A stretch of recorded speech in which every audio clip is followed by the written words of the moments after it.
art in heaven, hallowed be thy name. Thy kingdom come, thy will be done in earth as it is in heaven. Give us this day our daily bread, and forgive us of our debts as we forgive our debtors. And lead us not into temptation, but deliver us from evil. For thine is the kingdom, and the power, and the glory forever. In Jesus' mighty name, hallelujah, amen.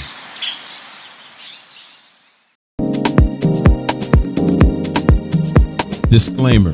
All footage taken falls under the Fair Use of the Digital Millennium Copyright Act of 1998. Therefore, no breach of privacy or copyright has been committed. This video is made for educational purposes only.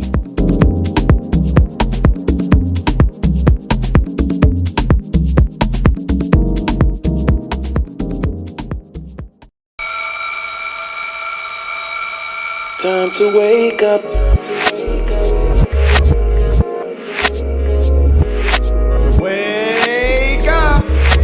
Wake up, wake up, wake up. Up you wake, up you wake, up you wake, up you wake. Wake up!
Time to wake up. Happy Sabbath, grace and peace, shalom and shalom.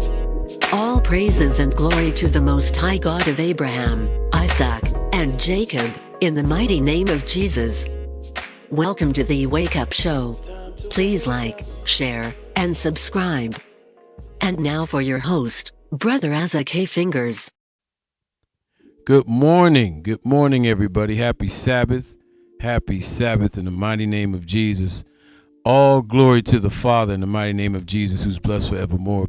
Thank you for tuning in to The Wake Up Show with myself, AzzaKFingers, every Saturday, Lord willing, at 9 a.m. Central Time, 5 p.m. Israel Time on YouTube and Facebook. Please like and share this video and subscribe to the YouTube channel if you haven't already. Hit that bell so you get notified every time I go live or if I upload a video, okay? So with that being said, let's go ahead and open up. Let's get to these scriptures before the actual lesson, and I hope you guys enjoy the lesson today. Let's get to Isaiah 8. This lesson is controversial, but brother really does not care anymore. It's about edifying the people, edifying the Lord's name, okay, and getting us to be respectful towards him. So let's go to Isaiah 8 and 20, and we're going to start reading. To the law and to the testimony, if they speak not according to this word, it is because there is no light in them. So to the law and to the testimony, if people are not teaching, this is what the book is saying, they're not teaching you according to the law and the testimony, then there's no light in them. I teach from Genesis to Malachi and Matthew to Revelation. If you're a New Testament Christian and you ain't teaching the law, you only dealing with the New Testament, and you may dabble in Proverbs or Psalms because it sounds pretty, maybe a couple of stories, that's good. But if you're not teaching from the law, that's not good. All right. Same thing with Old Testament Hebrews. I'm just OT, I'm just Torah only. Well, the book is saying, not me, to the law and to the testimony, if they speak not according to this word, is because there is no light in them. So if you just gonna leave the whole New Testament alone, this is what the book is saying. It's just a warning for folks that, got this knowledge, but don't want to deal with one or the other. You got to have balance, the law and the testimony. Let's see who actually did this and who's doing it today as well. Let's go to Revelation, Revelation 14 and 12. And we're going to read who's actually doing this unto this day. Revelation 14 and 12. Here are the patience of the saints. Everyone loves to call themselves a saint, right? But what did the saints do in the future, and what are they doing now to become saints? Here are the patience of the saints. Here are they that keep the commandments of God and the faith of Jesus. So they're keeping the commandments of God, which is the law, and the faith of Jesus, which is the testimony. Who does not want you to do these things? Who does not want you to do this? Let's go back and find out who. Revelation 12 and 17. And the dragon was wroth with the woman and went to make war with the remnant of her seed. Well, first of all, who's the dragon? You start reading this whole chapter in Revelation 12. It tells you about Satan or the devil. All right. Especially in verse 9. That old serpent. And what did he do in the garden? He's going to do the same thing that he did in the garden. Let's start it again. And the dragon was wroth with the woman and went to make war with the remnant of her seed, which keep the commandments of God and have the testimony of Jesus Christ. So what Satan is doing is he does not want you, first of all, to keep the commandments of God. All types of lies are out here because that's the same thing he did in the garden. No, you don't have to listen to what God told you. Talk to me. Let me edify you. I'm the tree of the knowledge of good and evil. But it also says, which keep the commandments of God and have the testimony of Jesus Christ. But he doesn't want you to understand the real Jesus Christ of this Bible, who kept telling everybody to keep the commandments of God. This is why Paul told us in 2 Corinthians 11, there's another Jesus, another spirit, another doctrine, another gospel, if you will. So Satan does not want you to keep the commandments of God or have the testimony of the real Jesus Christ. And so that's what I want to show. Keep the commandments of God and have the testament of the real Jesus Christ in order to become a saint to get that salvation. Now, I only have one chat rule. If we get somebody in here who wants to object to whatever's being taught, my only chat rule is do not engage with them. Let me handle it. Let my people handle it. And continue getting the jewels that the Lord is sending down for you to get, because we get distracted by someone causing turmoil in the chat rooms, and then you done miss something. You're like, now I got to go back and watch the whole thing. No, just focus on this whole lesson. So with that being said, we'll be right back. Wake up! Wake up, wake up, wake up! Up you wake, up you wake, up you wake, up you wake!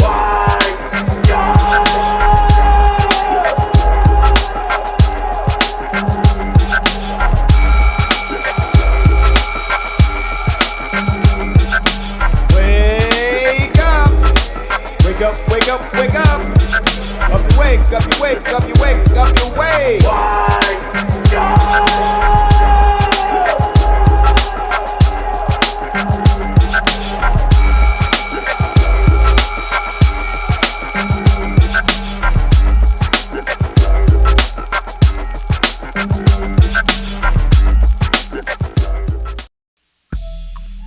All right, welcome back to the Wake Up Show. I'm AzzaKFingers. Again, please like and share the video. Subscribe to the YouTube channel if you have not already. I see the majority of you on Facebook have flipped over to YouTube because, man, my numbers on Facebook, they're getting smaller while YouTube is growing. But I do thank you guys for tuning in. Today's lesson is a classic, and it also causes controversy, and personally I don't care because I'm doing exactly what the Lord wants me to do. It's called Thanksgiving. Who are we really thanking? Let's understand something. Most of these holidays, all of these holidays somehow, are not serving the Lord. This is why the Lord has holy days. Christmas is not a holy day. Easter's not a holy day. It's a holiday.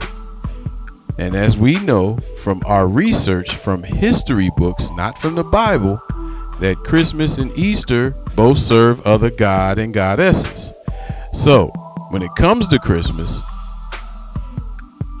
we know in the book, we could go to Jeremiah 10 and read about a tree, right?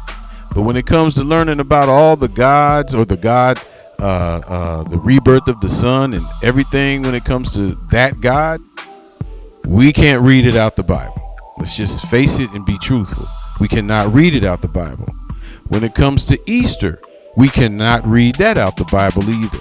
We can go straight to the word Easter, but as far as showing how it deals with Ishtar and her getting pregnant, we can't read this stuff out of the Bible. We got to go to history books. And what do I call history books? His story of him telling on himself. This is how we're finding out how we were serving those other gods on Christmas and Easter.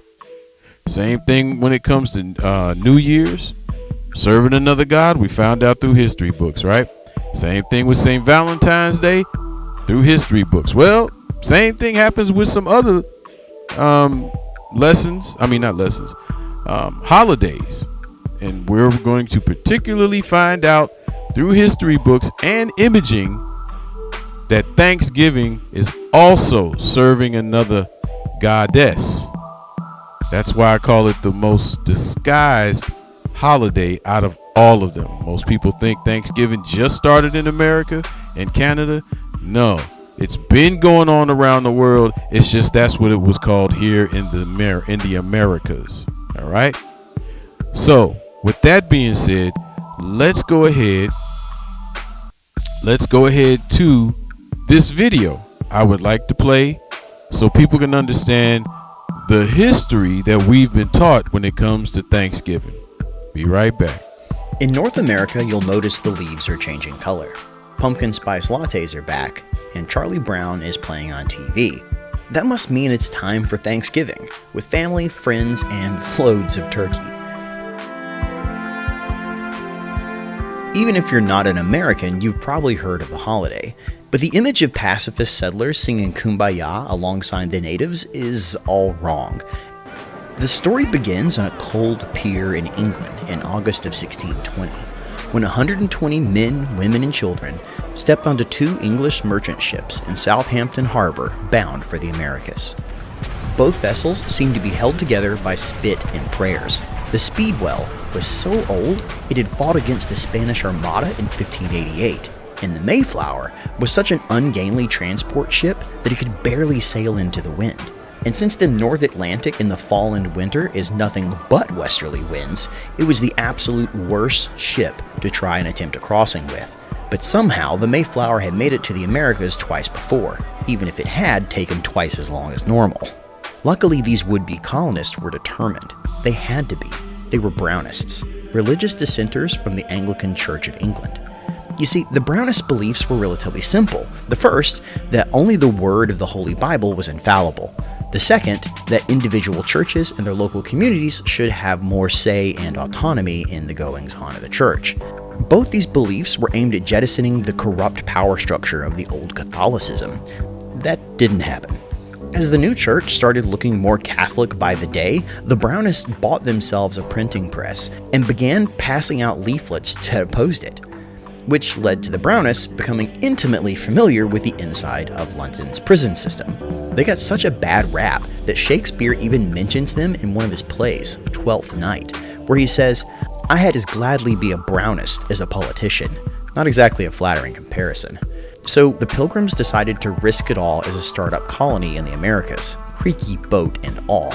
It would be an English colony, but one not bound by religious politics. So they set sail and braved the rough fall seas in August of 1620. They hadn't even made it out of the port, though, before they found that the Speedwell was taking on water, so they pulled over in Dartmouth for repairs. Undaunted, they shored the leaking boards and set out again, to a new life, and watched with glee as Land's End and Cornwall slipped away behind them, only to turn around and immediately see it again. The Speedwell had recently been refitted with a larger mast, and somebody had clearly botched the job.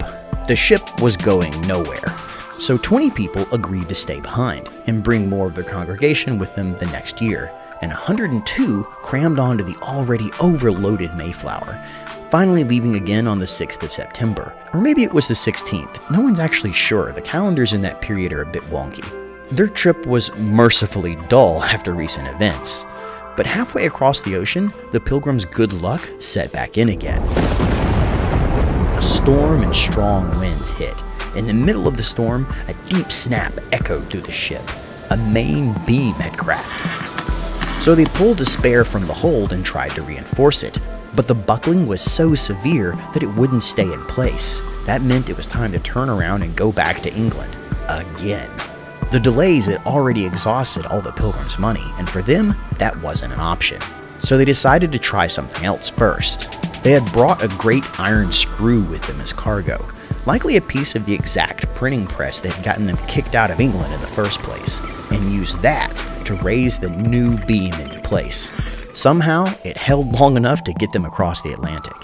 They sighted land on 9th November, just off Cape Cod, then turned south for the Hudson River Valley, hoping to move closer to established colonies and warm weather. But hard winter currents forced them back to Massachusetts, where they set up anchor in the natural harbor of Provincetown. Knowing that their previous claim on this new land had been dodgy at best, the settlers agreed to draw up a new contract for their colony, styling it the Mayflower Compact. It organized them as a civil body politic created for the general good of the colony, where issues would be decided by vote. This set of rules and beliefs set down by the Pilgrims has since been called the world's first written constitution. The men of the ship put their names to paper, and they all signed the agreement together. And within weeks, they would all begin dying together. Scurvy and illness took hold of the boat, and as the first snows arrived, it turned the ship into an icy tomb. Exploration parties were sent out to find a suitable place to build, and any man who could still stand was put aboard with swords, armor, and matchlocks. They found a deserted landscape and found themselves strangers in an unknown land, filled with native burials and abandoned villages. But everywhere they went, eyes watched them. Going as far as they could each day, they camped on the shores, and in the dim morning, they draped their jackets over a barricade to dry, and made to move their boats back into the water. And that's when the arrows began to rain down on them. Grabbing muskets, they fired blindly into the forest. Their leader appeared from behind a tree and fired 3 arrows directly at the Pilgrims. The man gave a triumphant cry and then disappeared again into the forest. The Pilgrims searched the area, but found no bodies. Only 18 arrows, tipped with deer horn, brass, and eagle's claws. When they went to retrieve their jackets, they found them riddled with arrow holes. Guessing that as many as 30 or 40 men waited for them in the forest, the Pilgrims left before they could return. The next day, they found the building place they were looking for, well suited to winter construction, already cleared of timber, with tall hills for defensive positions. But it was also full of dead bodies. Patuxet had been a village of the Wampanoag people, until it had been wiped out by an outbreak of Indian fever 3 years earlier. The epidemic was bad enough that the colonists found unburied skeletons still inside their homes. But with more settlers dying by the second, the Pilgrims were in no shape to be picky. They moved the Mayflower to join them and began construction. The first common house that was finished became a hospital for the ill, and the 19 families then each built their own town, huddled together for defense, and by February, the settlement was complete. But without food or proper shelter, they continued to die off one by one by one. And by the time the snows thawed, only 47 of the original 102 Pilgrims were still alive, and half of the Mayflower crew had died as well. Those that survived now faced the danger of summer raiding parties, so they decided to fortify the village, bringing cannons from the ship to point outwards into the unknown wilds. Finally free of the bitter cold, they planted corn taken from the abandoned graves and storehouses of the old Wampanoag village. And with that first thaw came their first contact with the locals. A man, tall and dark-skinned, boldly strode out of the forest and made to walk directly into the center of their town. The pilgrims stopped him, guns pointed. Then he opened his mouth and greeted them in English, welcoming them to the new land, and then promptly asked for a beer to drink.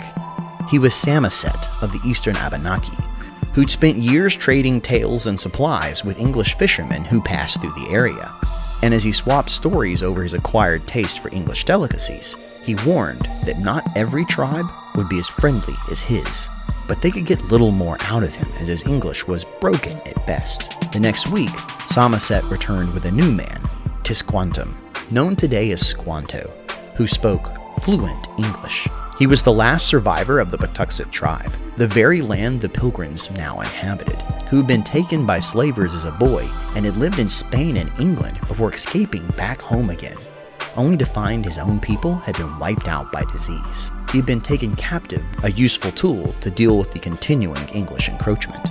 Squanto heralded the arrival of 60 armed warriors and their chief, the Wampanoag. The pilgrims grabbed their muskets and ran to the walls and waited for the worst. But neither side wanted to make the first move. With a bit of back and forth from Squanto, their chief, Massasoit, agreed to sit down with the pilgrims' governor, and after a healthy amount of liquor to loosen up both sides, they set about with the business of peace. See, the Wampanoag found themselves beset on all sides by enemy tribes, with plenty of land, but no power to hold them back. Where others saw the English settlers as a threat, Massasoit saw an opportunity. The pilgrims agreed to help the chief against his enemies by using their muskets and cannons, in return for mutual protection, and some much-needed agricultural advice from Squanto, specifically how to plant the native foods that the pilgrims had never before encountered. And so began an unlikely friendship, where Squanto passed on his knowledge of the land. Under his tutelage, the pilgrims learned how to plant corn, bean, and squash in a way that ensured that each would thrive. When they weren't planting, they sent diplomatic parties out to every tribe in a 50-mile radius to agree to mutual peace, and took time to knock the heads of anyone who threatened their native allies. So by the time the fall came and the harvest ready to be brought in, they found themselves looking quite optimistically to the new year, especially in comparison to the last. It was in this spirit that the men were sent into the forest to shoot a few game birds, likely turkeys and waterfowl, for a feast to give thanks to the Lord for their bounty and good luck. Massasoit joined them with 90 of his people and brought along 5 deer for the occasion. Add to that a few eels, some fish, crabs, and a lobster or two, and of course their freshly harvested corns, beans, and squash, and you got yourself the first Thanksgiving dinner. It was a celebration that lasted for 3 days, a harvest festival with sport, games, and friends, like so many others around the world. Days of Thanksgiving, thankful that there will be enough food to eat, and another year survived. Sure, the new land wasn't perfect. It wasn't harmony between man and beast, or a permanent peace between settler and native. But for a time, people set aside their differences and gave their thanks for a chance at life. And many other harvest festivals appear around the world today for just the same thing. And that's the story of the first Thanksgiving. So did y'all hear at the end of this, it said many other harvest festivals around the world are for the same thing? Did we understand that? So this is what we were taught when it came to Thanksgiving here in America. But history right here, these people are telling you many other harvest festivals, just like the harvest festival of Thanksgiving, are done around the world. So we're going to show you other goddesses that give thanks to the same harvest festival, right? But we're going to start from the beginning. I got my son reading for me. Hello there, sir. How art thou? Say hi to the people. Hey. Hi. There you go. See, if you was like me, you'd say hi to the people. You don't get it. Okay, anyway. Let's go ahead and we're going to start reading, because I wanted to play that first.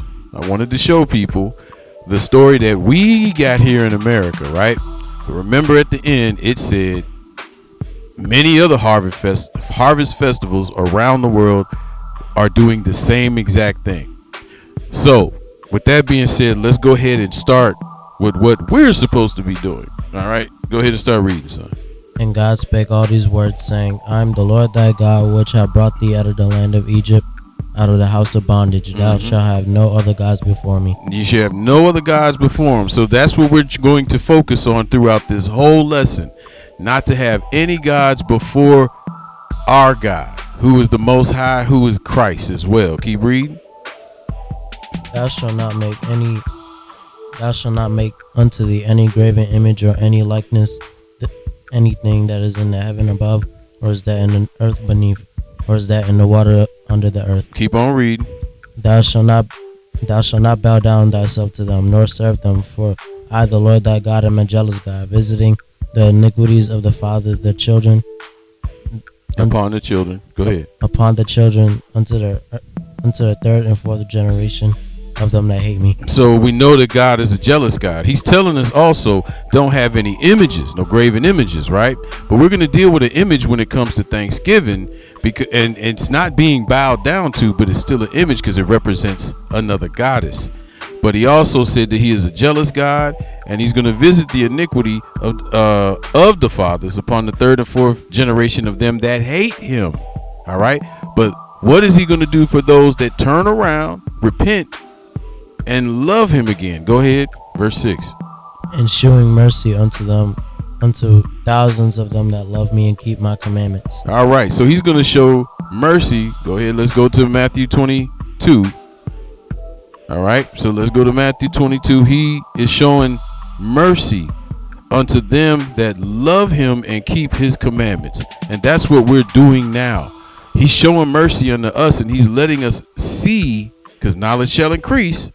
He's letting us see, I said you were going to serve these other gods, but now I'm going to expose you and let you see that these are other gods, and I'm going to let you turn back to me if you choose to. All right? And showing mercy unto thousands of them that love me and keep my commandments. Let's go ahead to Matthew. Yeah, I got to look at your thing. Matthew 22, start reading at verse 32 for me. I am the God of Abraham, the God of Isaac, and the God of Jacob. God is not the God of the dead, but of the living. Okay, so that's Christ. Let me get to it. Christ is quoting what's written in the law. I am the God. Let me get to it real quick. I am the God of Abraham, the God Isaac, and the God of Jacob. God is not a God of the dead, but of the living, right? So let's start reading. After he said this to the Sadducees, let's see what happened. Let's keep going. And when the multitude heard this, they were astonished at his doctrine. But when the Pharisees had heard that he had put the Sadducees to silence, they were gathered together. Then one of them, which was a lawyer, asked him a question, tempting him and saying, now, when it comes to verse 34, when the Pharisees had heard that he put the Sadducees down, when he threw that sword on them, and we talking about the word of God sword, when he put them down, now the Pharisees feel like they can come and they were going to do something according to the law. So one of them, which was a lawyer, asked him a question to tempt him. Let's remember that. Now the next verse, let's look at the question before we get the answers, because some people go to the answers and not look at the question. Verse 36. Master, which is the great commandment in the law? So what is the greatest commandment in the law? Not, do you have some new laws that we're supposed to get? What is the greatest commandment in the law? So now Christ is going to quote stuff out of the law. Go ahead and read. Jesus said unto them, Thou shalt love the Lord thy God with all thy heart, and with all thy soul, and with all thy mind. Mm-hmm. That is the first and great commandment. And the second is like unto it. Thou shalt love thy neighbor as thyself. Unto these two commandments hang all the law and prophets. So remember, the question was, what is the greatest commandment in the law? So he gave them, thou shalt love the Lord thy God with all thy heart and with all thy soul, right? Then he gets and said, that's the first greatest commandment. Then he tells us, and the second is like unto it, thou shalt love thy neighbor as thyself. Then when we get to verse 40, he's putting it all together.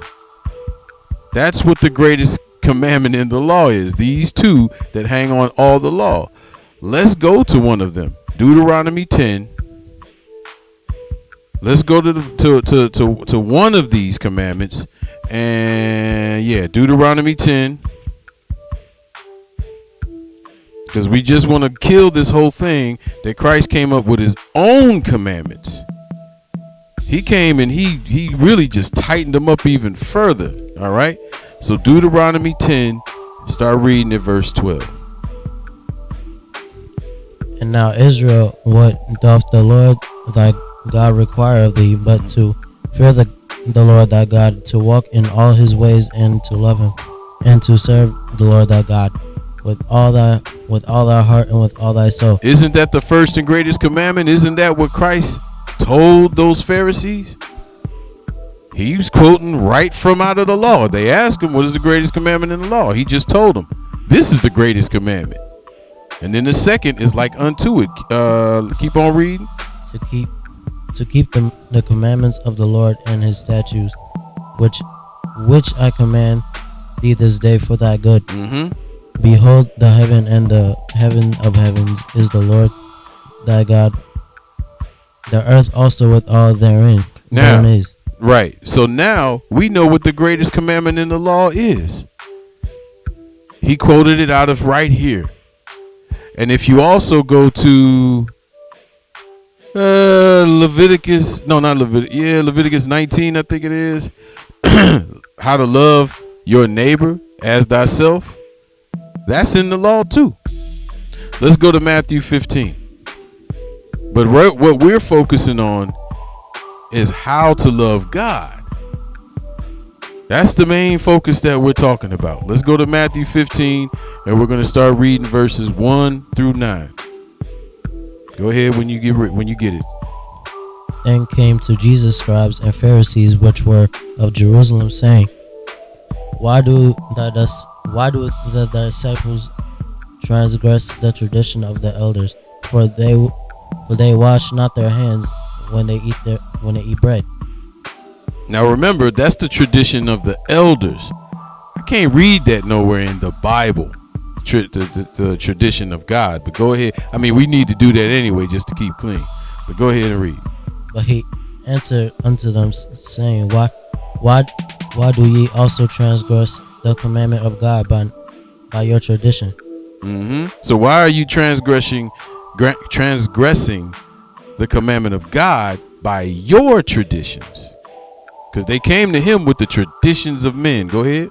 For God commanded, saying, Honor thy mother and father, and he that curseth father or mother, let him die the death. You curse your mother and your father, you liable to get stoned to death.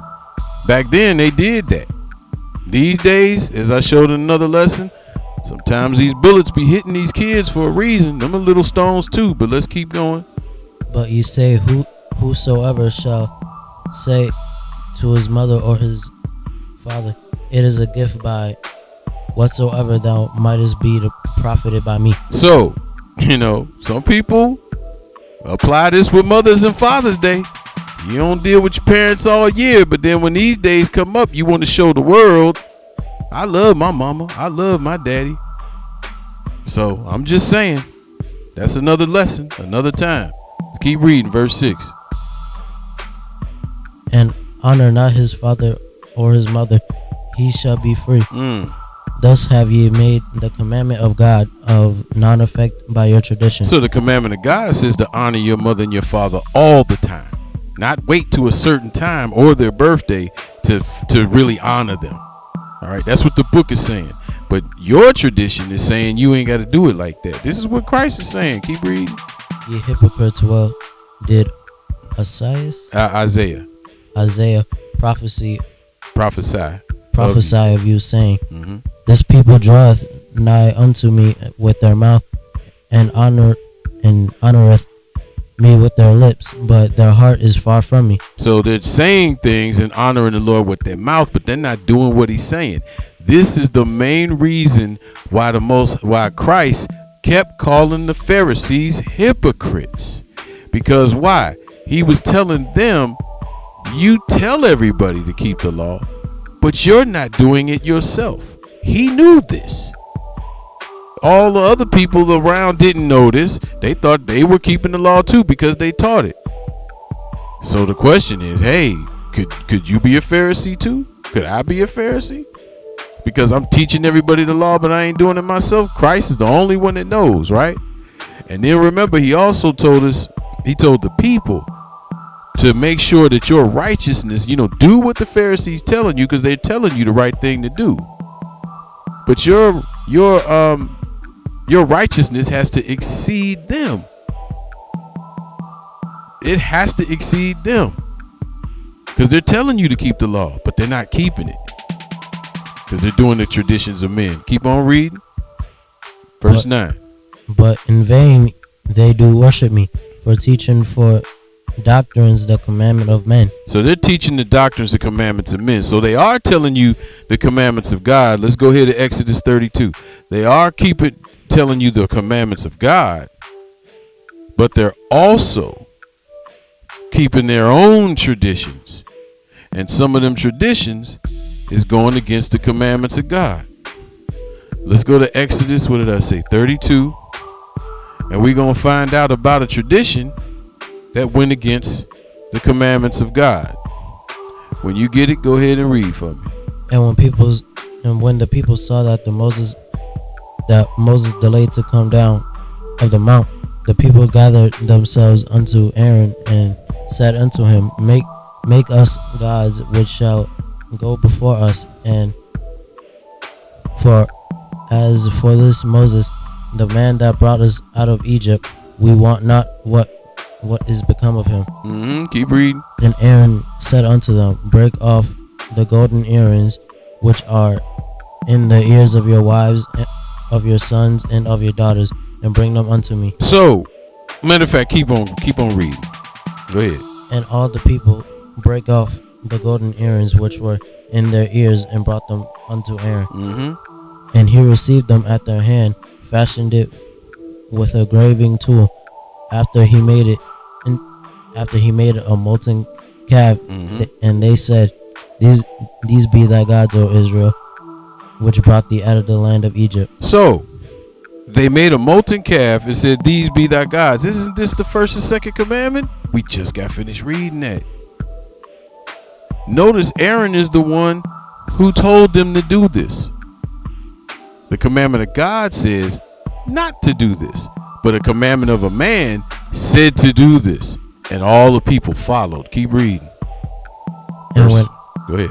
And when Aaron saw it, he built an altar before it, and Aaron made proclamation and said, Tomorrow is a feast to the Lord.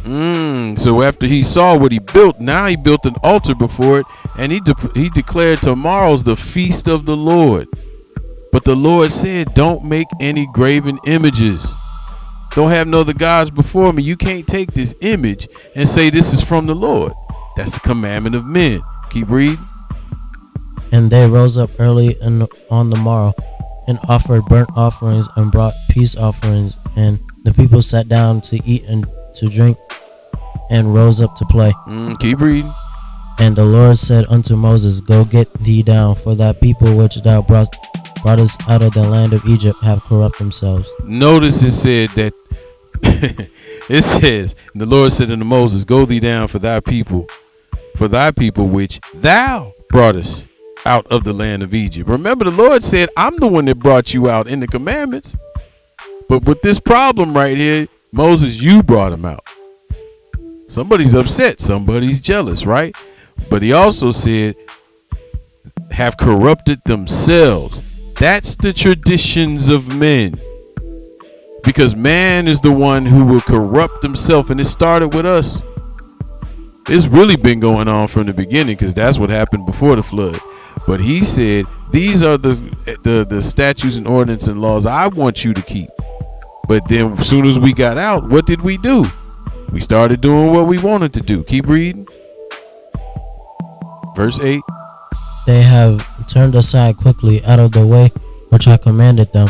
They have made a molten calf and have worshipped it, and have sacrificed thereunto, and said, These be thy gods, O Israel, which have brought thee out of the land of Egypt. And No, that's enough. We going to just to verse 8. We're going to skip down to verse 21. You get it? Go ahead and read.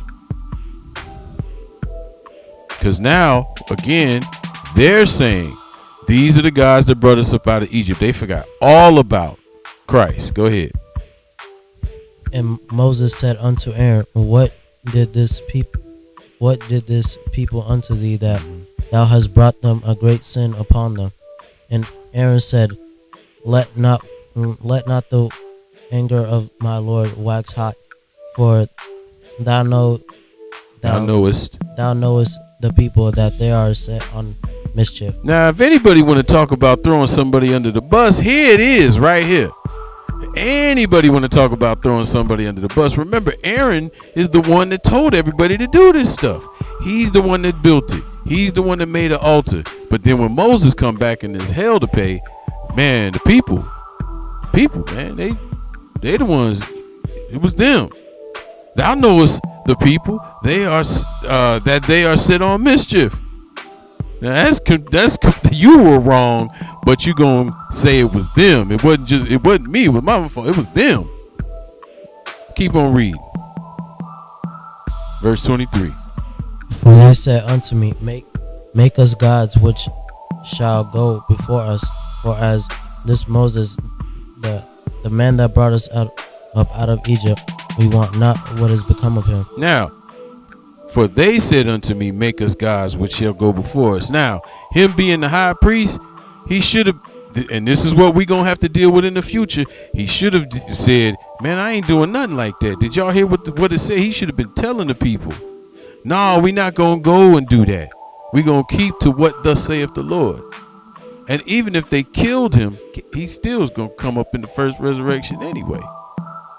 But that's not what happened. Because why? That fear of dying came over him, and he gave in to the commandments of men. We ain't gonna be able to do that in the future. Go on, finish that up, verse 24. And I said unto him, Whosoever hath any gold, let them break it off. So they give it to me, and I cast it into the fire, and there came out of this calf. And this always tickles me, because we already read where he told them to do this stuff. He built it. After he saw what he built an altar, right? But right here he's trying to say, then I took this gold and I cast it into the fire, and there came out this calf. I mean, like, man, I just threw it in the fire and it came out like a calf. No, bro, you threw it in the fire, you took it out and you molded it together. You shapened it. You fastened it to look like a calf. Sometimes we need to just confess our sins of what we did wrong, right? Let's go to Leviticus 18. Leviticus 18. But that was a commandment of men that we were dealing with. Let's go to Leviticus 18, because the Lord told us when we were about to go into the land, or once we came out. It could be either one. Leviticus 18, he told us right here what to do and what not to do. Let's go ahead. Leviticus 18, verse 1 through 5. And the Lord spake unto Moses, saying, Speak unto the children of Israel, and say unto them, I am the Lord your God. After the doings of the land of Egypt wherein ye dwelt, shall ye not do, and after the doings of the land of Canaan, whether I bring you, shall ye not do, neither shall you walk in their So he's telling it, right, ordinances. So what he's telling us, after the things that you learned in Egypt, when you come out into this land, don't do any of them. And we just read, we did. We made a molten calf, something that we learned in Egypt, right? So now we're getting ready to go into the land, and he says, and after the things of the land of Canaan, whether I bring you, ye shall not do, neither shall you walk in their ordinances. Why? Because I gave you ordinances. Don't walk in their ordinances, because their ordinances are the commandments of men. Let's keep going. Ye shall do my judgments and keep my ordinances to walk therein. I am the Lord your God. Ye shall therefore keep my statutes and my judgments, which if a man do, he shall live in them. I am the Lord the God. So he's telling us to keep his statutes and his judgments. And if a man live in them, he shall do them. Right? If a man he shall live in them. And that's what we're supposed to do. We're supposed to be living in the commandments of God. But people want to tell you, if you break one, you break them all. They don't want you to live in these commandments. This is something we have to relearn. It's not like back then. They even had to learn it. It wasn't something overnight. But they knew not to make that molten calf, and they did it anyway. Right? And this is not what we're supposed to be doing. The commandments again with this molten calf. Let's go on over to Judges. We're going to go to Judges 2. They were not supposed to be making a molten calf. The Lord clearly told us not to do that. You got it? All right, let's go ahead and read. This is Judges 2. And what do we read in verse 11 through 13? And the children of Israel did evil in the sight of the Lord and served Balaam. Mm-hmm. And they forsook the Lord God and their fathers, which brought them out of the land of Egypt, and followed other gods of the gods of the people that were around them. Round about them. Mm-hmm. And bowed themselves unto them and provoked the Lord to anger. So the children of Israel, they did so once we came out of Egypt and wandered for 40 years. We're now in Judges 2, and this is after Joshua was dead and gone, and we were still serving other gods. These are the children that made it in, but now they coming out and they're still going after these other gods, which the Lord told us in Leviticus 18 not to do. So who were they serving? Go ahead. Verse 13. And they forsook the Lord and served Baal and Ashtaroth. What you see on the screen is Baal and Ashtaroth. Baal and Ashtaroth, we're going to go over to Genesis 10. So you can start looking for that. Genesis 10. Baal and Ashtaroth are Nimrod, and what you see is Semiramis, but I still call it Ashtaroth, right? But this is what the children of Israel were starting to serve, because this is what the rest of the world was serving. Why were the rest of the world serving Baal and Ashtaroth, which is Nimrod and Semiramis? We're going to read. So let's go to Genesis 10. When you get it, read verses 1, and then we're going to skip down to 5, because we're going to find out from the book who Baal is. Go ahead. Now these are the generations of the sons Noah, Shem, Ham, and Japheth. Mm-hmm. And unto them were sons born after the flood. So we know right after the flood, there was only 3 sons that had kids. Noah ain't had no more kids.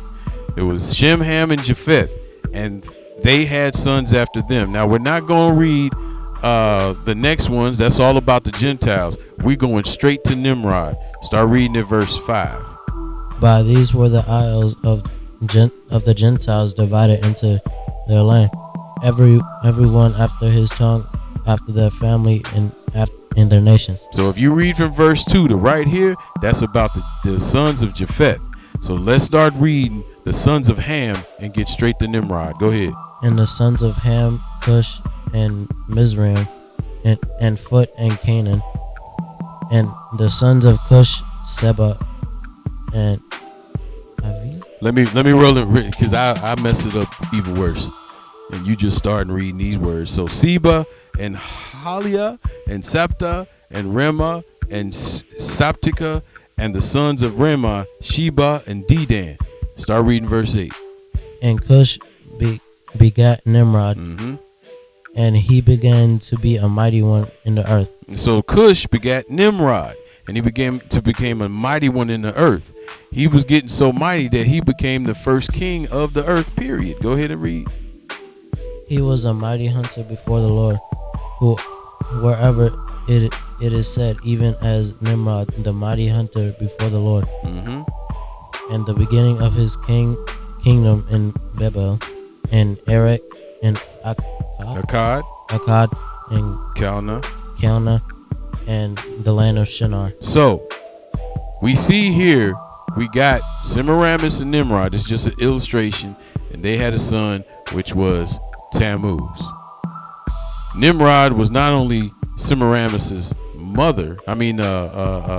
son, but that was his. Semiramis originally had Nimrod with Cush. When Cush died, she married her son. All right. Then they had a son, which is Tammuz. And when he started ruling, this is right here. We're going to go ahead to Genesis 11. All right. Now let's remember, he was the king of Babel, the original Babylon. And this was in the land of Shinar. We're going to watch that in a second. But let's go to Genesis 11. All right. Because Semiramis came up with a whole bunch of almost all of the festivals and stuff that goes on this earth that are not of God's. This is the one that actually made this happen, being the queen of heaven, which I forgot to put in this lesson again, like I did last time. So let's start at verse 1 in Genesis 1 and 11. Go ahead. And the whole earth was of one language and of one speech. So let's remember this. The whole earth was of one language, one speech. Go ahead and read. And it came to pass as they journeyed from the east, and they found a plain in the land of Shinar, and they dwelt there. And they said one to another, Go to, let us make brick and burn them thoroughly. And they had brick for stone and slime for their mortar. And I know I typed it in wrong, y'all, that it says Genesis 1, but it should be Genesis 11, 1 through 19. So go ahead and read. I'm going to change it. And they said, Go to, let us build us a city and a tower, whose top may reach unto heaven, and let us make a name, lest we be scattered abroad upon the face of the whole earth. So what they were doing, and I'm just trying to change this so now y'all can see it better, is Genesis 11, 1 through 9. I must have been rushing trying to get this together. So what verse did you leave off at? And they said, Go, let us build a city and a tower, whose top may reach into heaven. Let us make a name that we be scattered upon the earth, face of the whole earth. So these cats knew that they were going to be scattered, and they didn't want to. All right. If you build a tower that reaches unto heaven, guess what? No matter where they're scattered at, they will see that tower and all come back to it. But this isn't what the Lord wanted. You know, you can go so many far miles away that you won't see the tower no more. I live in Chicago. I live in the far south suburbs, right next to another county. And on a clear day, I could look out the window and still see the Sears Tower. So no matter where I go, I'd be able to see this, especially if it reached up into heaven. And I'm talking about the second heaven. I ain't talking about the third heaven. Ain't nobody gonna get that tall, but they trying. Let's go ahead and keep reading. Verse 5. And the Lord came down to see the city and the tower which the children of men builded. Keep reading. And the Lord said, Behold, the people is one, and they have all one language, and this they begin to do, and now nothing will be restrained from them, which they have imagined to do. And we're heading there right now. I now understand why the Lord split everybody's languages, because all the stuff they're trying to do right now, man, we would have been killed ourselves a long time ago. And I'm talking about with germ warfare, nuclear bombs, hydrogen bomb, all this stuff. Everybody had to be separated so they wouldn't do this. But now I understand why. But when they came down and changed, as a matter of fact, what did you read? 7? right? One speech, right? So when they came down, they changed everybody's speech, but the whole culture, everyone still knew it from Semiramis or Astaroth. They still, so when they went into different parts of the earth, they still kept these same traditions of man with them. And we're going to show that. Go ahead and finish up. Verse 8. So the Lord scattered them abroad from thence upon the face of all the earth, and they left off to build the city. Verse 9. Therefore is the name of it called Babel, because the Lord did there confound the language of all the earth, and from hence did the Lord scatter them abroad upon the face of the earth. So he confirmed, he messed up all the language. Well, not messed up.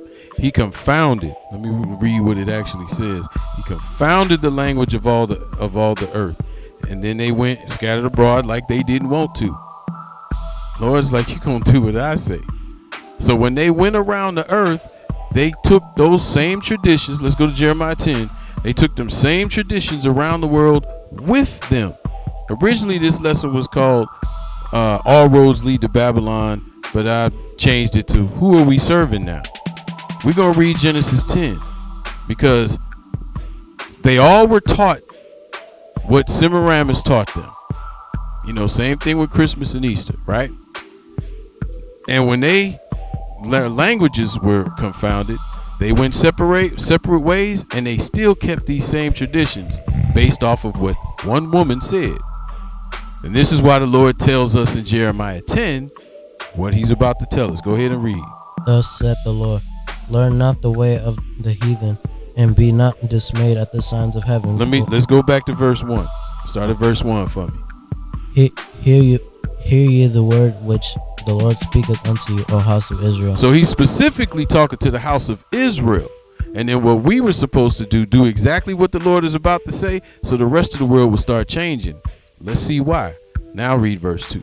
Thus saith the Lord, learn not the way of the heathen, and be not dismayed at the signs of heaven, for the heathen are dismayed at them. He specifically said, learn not the way of the heathen. Now, a lot of people continue to read, and we're going to read the rest too, and only apply these verses to Christmas. But this is saying, learn not the way of the heathen. Why? Because the heathen, which are is another term for all the other nations that are not Israel, learned these traditions from Astaroth. They went around the world. So he's saying, learn not the way of the heathen, and be not dismayed at the signs of heaven, for the heathen are dismayed at them. Go ahead and read. For the customs of people are vain. So he's telling us halfway through this verse, for the customs of the people are vain. Their customs are for nothing, not a thing. Go ahead and finish it up. For one cutteth a tree out of the forest, the work of the hands of the workman with the axe. And we, like I said earlier, we'll go here and we'll read the rest of it to show about the Christmas tree. But however, you can't show about Christmas altogether. You can't show how it's another God. But we could go from these verses and say, learn not the way of the heathen. So that's why we're not keeping Christmas. We're not keeping Easter. And we should, and we're not supposed to keep New Year's. But some of us do it anyway. We're not supposed to keep St. Valentine's Day. And I'm going to say it boldly again. Mother's Day and Father's Day. And Thanksgiving. And Thanksgiving. Learn not the way of the heathen, right? Because we're supposed to be doing the will of God in his feast days to draw people to us, to draw to him. Let's go. Let me show. I got a couple more slides. So where did I stop at? Right here. This is the land of Shinar. This was Nimrod's kingdom. So we can see Nimrod's kingdom. We can see all his Babylonia, all these places down here where the people were at one, right? So when they were at one and the tongues got confounded, which was split apart, they started to go separate ways because they didn't understand each other. If you speak in one language and I'm speaking one and me and you can't communicate, I'm gonna get frustrated and leave you alone. And that's exactly what happened. So if y'all can see my arrow, we can see from this diagram or picture, people went separate ways. This was the center of Babylon. You can see here when it came to the descendants, which directions they went to. So here in the green, this is where the Hamites went to. The Hamites, right? We call them now these days the original Africans, because we know other Africans who are Israel or Hebrews, they were not originally from Africa, according to the Bible. So the Hamites in the green went this way, and of course you can see on the Sinai Peninsula, there was some here too. But look right here where Israel is. That's the land of Canaan, not Hebrews. Where did the Semites go? The children of Shem. They went here. Some of them were still in the land of Shinar and Babylon. Because remember, Abraham's father was in this area and he had to leave. Abraham left. But all of this is the sons of Shem. All right.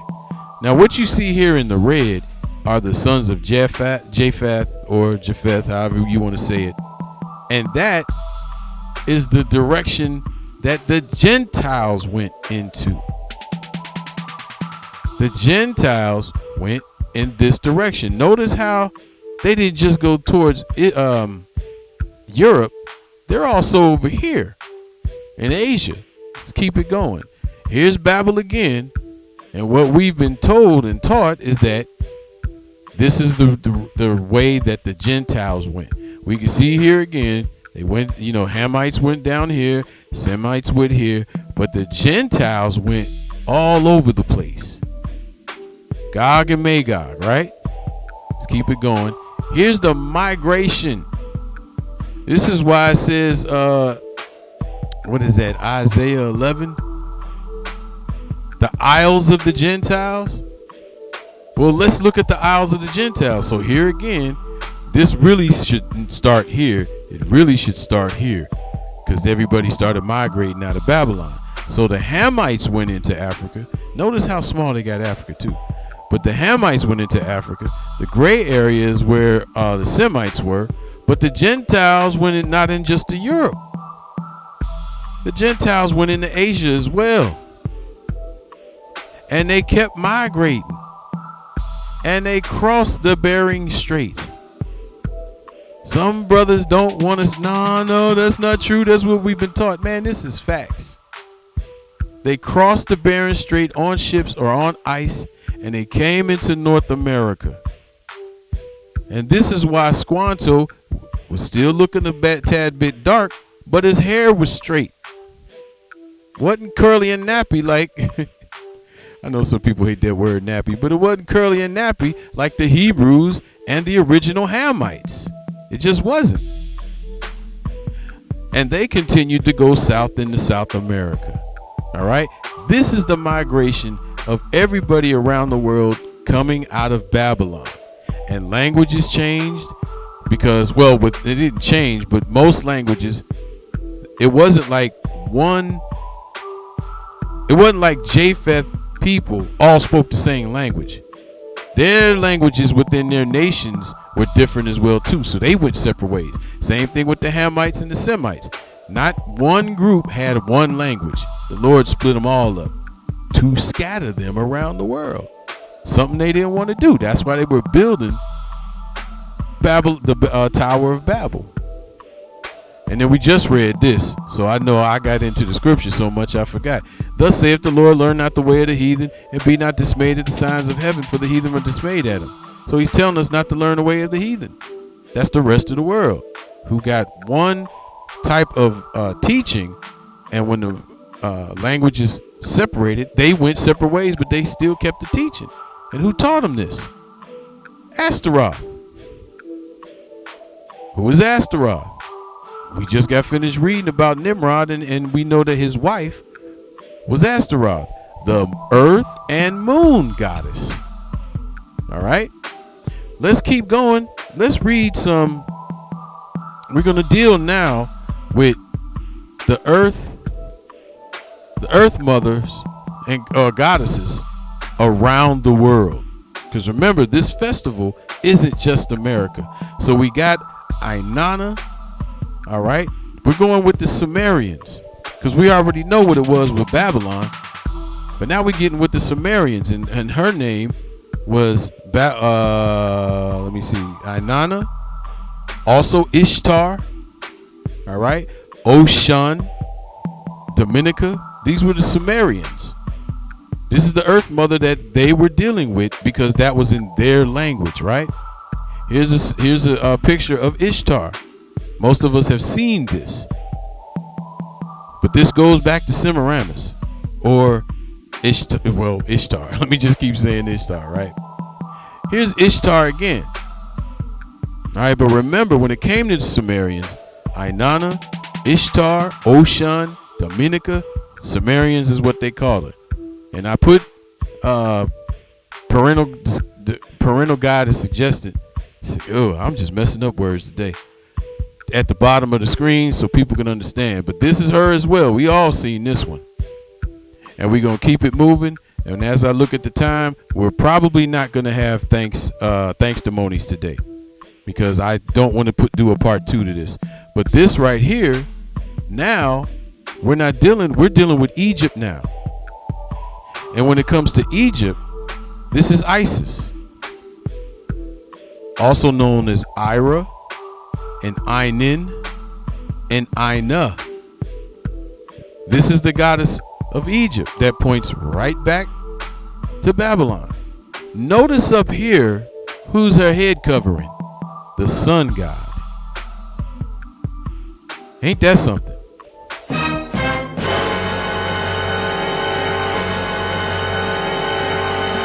The sun god is her covering.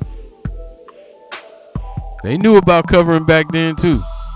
But we still see that bullhorn holding that sun, right? But that's Isis. Let's keep it moving. Here she is again. That whole sun god worshiping the sun. And the bull horns are holding up the sun. And this is an idol and people worship Isis. Let's go to the Greek culture. Greek culture, this is when there were many gods, but even in Egypt, there were many gods. And guess who the Greeks really sort of got it from? I used to always believe they went to Egypt, learned this stuff, and took it themselves. Sometimes I wonder if they already had their own gods, because remember, everybody separated from Babylon. So let me show you who the queen goddess was among the Greeks. Hera. You can see my arrow is Hera right here, right? But remember, they made many gods. So every god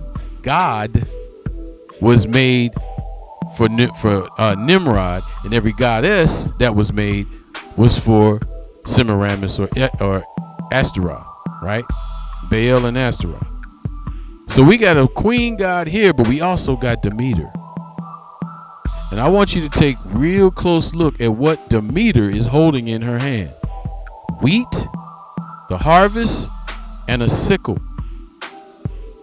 This is why the video said earlier, this festival goes around the world too. This harvest festival. Because it's serving a goddess. Whether people believe it or not. Let's keep it going. This is also Demeter as well. All right. We got statues. This is Ceres. All right, because in Roman culture, they called the goddess of harvest and agriculture Ceres, goddess of grains. All right, also called Artemis, Verona, and Palmora. I think I spelled it right. Palmora. All right. So this is the same goddess with different names, but even in Roman times. So when we get to Ceres, here's where the word cereal came from. Now, I'm not saying you're not allowed to eat cereal. I'm just letting you know that this was named after another god. We still gonna eat. We gotta eat, right? But I ain't gotta serve another god or goddesses while I'm eating, like I would be doing if I kept Thanksgiving. But you can't stop eating cereal because they named it that. But Ceres is another goddess of grain. Autumnus, this is where we get the word autumn from. Because I'm going to show you later. Yeah, we ain't going to do testimonies today. I'm going to show you later that there's only spring and winter. Autumn was placed in there just like, there's only summer and winter according to God. There's only 2 seasons. However, when it comes to what man did, is they called fall autumn after a goddess, and spring is another word. And I haven't really looked up if that's about another god, the word spring, but we're going to keep it moving. So remember when I said, look at what's in that person's hand. All right. So what we have here is another statue of Ceres. All right. And what we see here is wheat. We see right here, it's all about wheat, right? But right here is a money bag too. Because grains, the harvest, that was your wealth besides the cattle that you had. And you can trade these things for money. And speaking of trade, let's keep going. This is Ceres again. This is a modern day statue of Ceres. Here you see again the grain. Here you go again, you see the money bag. This is earth goddesses around the world. But where is this Ceres at in the world? Here's a bigger picture of the same thing of Ceres with the grain, with the money bag. But again, where is she at? She's right up there in Chicago on top of the Chicago Board of Trade building. The Chicago Stock Exchange. Things are being placed around us that we have no idea about. We just look at it and be like, oh, that's a nice little statue. But they're making statements that the world just does not know. Right?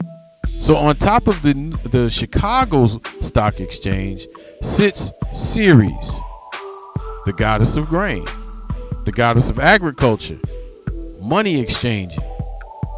And there she is at night. They got her lit up. Right there, what is that? LaSalle and Jackson in Chicago, right? Again, I did put up the discretion is advised thing. Here's another picture of Ceres that's also at the Chicago Stock Exchange. But this one is of her at the New York Stock Exchange.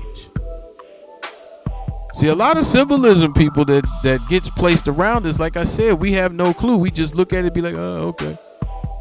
But here she is again at the Chicago Stock Exchange in the courtway. So she's not only on top of the building, but she's also in the courtway. Look down there here at the bottom. What is that right there at the bottom beneath her? It's a cow. We got that bull again. All this is pointing back to Babylon. And we don't have a clue about it. Well, still, how is this serving her? We're going to get to that. Because I know some people are just like, I'm tired of this. I done cut it off. So for the rest of y'all that's still watching, let's keep it going. Here's Ceres again. And I want y'all to look real close. Let's look at this first statue over here first on the left. You have a boat. You have an anvil. And you have an industrial wheel. All of this stuff, transport grains, industrial, when it came to steel and all of that, that's what this goddess is about. And she's over here too, same goddess, but what does she have in her hand? Well, let's go with what she's got beside her. Here goes the wheat again, and she was holding on top of the building. But she's also holding the cornucopia. See, this is why I'm trying to walk you down to what goddess that is serving. But then we have the symbol of a cornucopia in a hand. Isn't the cornucopia a symbol of thanksgiving? What is the cornucopia doing in Ceres' hand? Well, let's find out. Almethea was a goddess. Again, this is pointing back to, she's another one of these extra goddesses or deities that still point back to Semiramis or Astaroth. Almethea actually, according to Greek legend, Almethea saved Zeus. All right. And for those that don't, also, you're looking at this picture, this is Pan. This is the god Pan, right? Notice down at his feet. I just want to point this out real quick. Notice down at his feet that his hooves, right? Well, this is where high heel shoes started at to make you walk different. But we're going to go ahead back over here to Almethea. So she's feeding Zeus. Why is she feeding Zeus? Because the story goes is that Kronos, his father, Kronos killed his own father, right? And he was paranoid that Zeus would do the same thing to him. So he was trying to kill Zeus, but Almethea took him in and fed her out of her horn the fruits and grains that you see. That's why the symbol for Thanksgiving is this horn with fruits coming out of it.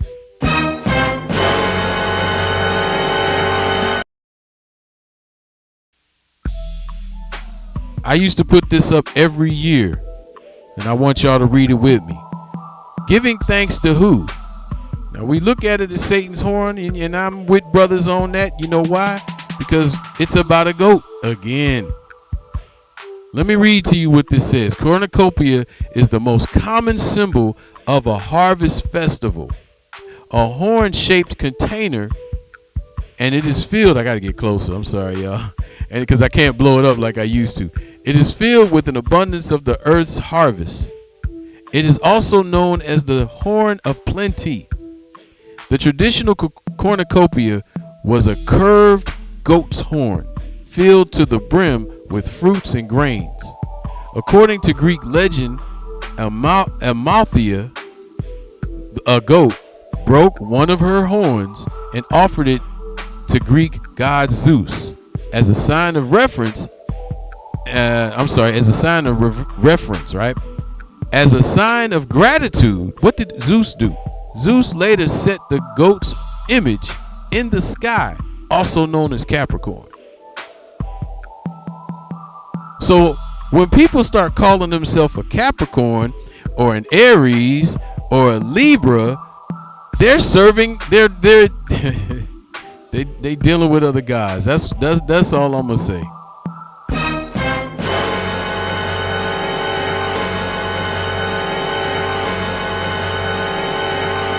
All that constellation stuff is about other gods. And now we see the cornucopia, which is a symbol of Thanksgiving, is traced back to the goat horn of Almethea, who was serving Zeus.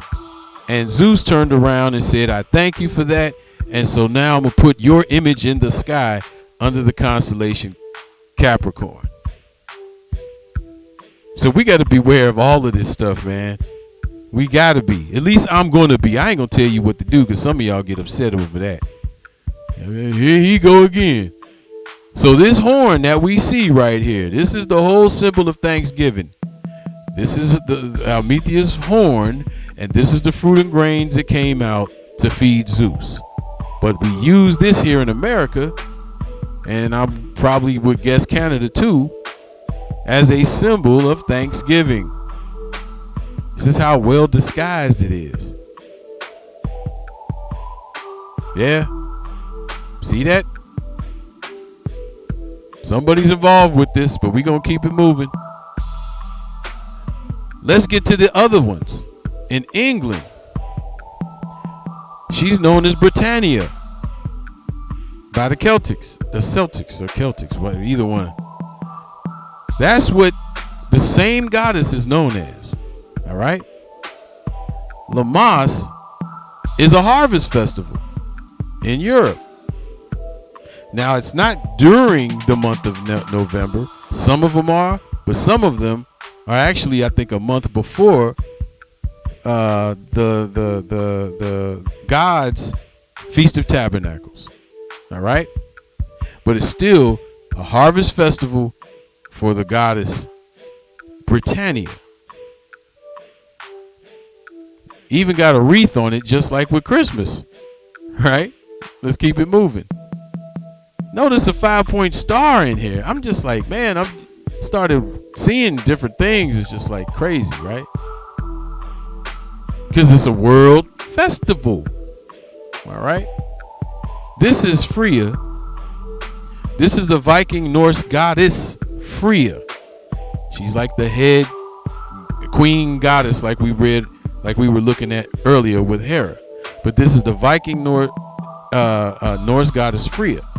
Again, this is her again, and I'm gonna still ask the same question: why are women warriors half naked with so-called armor? Like, you don't need the armor, really, because I could still stab you in your leg or something, and you can still die. I always wonder why the men are covered from head to toe for battle, but when it comes to women, they half naked. But you know why? It's Hollywood. But anyway, let's keep it going. This is Freya again. All right. Riding the boar. You can look this stuff up on your own, but this is Freya again, and people celebrate her through harvest, and she's an earth mother. Now, let's stick with Freya. Freya has a day named after her. What possible day could be named after a Norse goddess Freya? Friday. Friday is what Freya came from. Or the opposite way, I'm sorry. Friday came from the word Freya. So yes, the days of the week are named after other gods too. But check this out. We cannot help to call those days by what they are.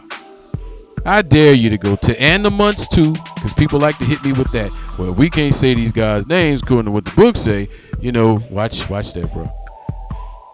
We can't call these names, so why are you calling them? Because, first of all, that was told to us back then not to mention the names of these gods, but we did anyway. We got in trouble. Now we're here in captivity, and we're calling these people, the gods by the months, by the days, and we can't get out of that. I dare you to go to your job and tell them, listen, I'm coming on. I can't be at work on the 14th and 15th day of Abib. What? You're going to have to tell them, well, March something or April something. You're going to have to mention them days. You ain't got no choice. So y'all can stop coming at me with that. And what if they ask you what day of the week is that on? Are you going to tell them, well, it's on the 13th day? No, you go, or it's on Friday. I can't come on Friday. Period. We have no choice in that. But we do have a choice on keeping these festivals by men or not. We're in Indonesia now. We're going around the world with this. All right. Indonesia. Pinanoga, which is Hindu. Devi. I'm gonna read all of these and then I'll get back to it. So we also got Devi. Sisters, this is where you get the word diva from. And you want to call yourself a diva? Are you serious? This is, you're honoring another goddess by calling yourself after her. Right? Lakshmi, Saraswati, Kali, Kali, which is a goddess of death. And we're going to get to that in a second. So let's go through some more of these pictures of these Hindu and Far Eastern gods. So look who we're mocking. Look who we're imitating. All right, I'm going to go back. See the different hands? Well, in the entertainment industry, they're allowing us to do the same thing. This is what we got to be careful of. But let me tell you something. The entertainment industry wants kids or young adults from the age of 18 to 24 because you don't know no better. You're naive. You think, oh, if I do this will get me more sales, right? Well, this woman here had to apologize for it. I never could understand, why did Cardi B have to apologize for doing the same thing that Beyonce was doing? Nobody made Beyonce apologize for this. But in the first place, we're not supposed to be doing these images. Publicists in the entertainment industry tell you if you do this, if you wear that, man, you'll get some sales. And our only mind is sales. We don't have the word of God in us to be like, no, I can't do that because that's going to offend my God. Because if you had that mindset, they're going to push you out anyway. But they ain't doing this, they ain't doing that. All right, fine. We'll find another artist. This is the goddess Ocean. Let's go to Africa real quick and then get back to Indonesia.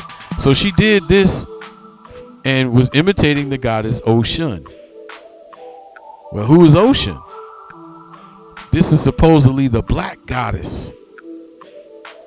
And even Hebrews to this day in Africa celebrate this one. And what they're trying to do now that we're waking up from what we're doing wrong, they're trying to steer you right back into African spirituality. And there's actually sisters talking about praying unto Ocean. Now my question is, why didn't she stop the ships from coming to Africa to here? I'm gonna let y'all think about that for a second. Jesus is Lord.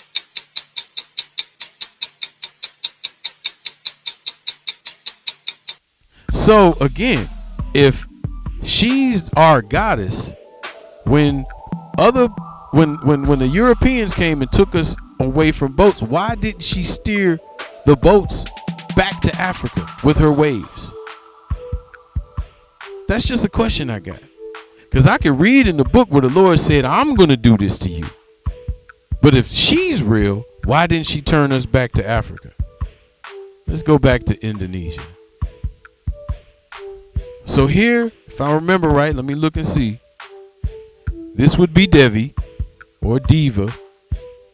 And most of you sisters, again, that sticking that tongue out, this is where it came from.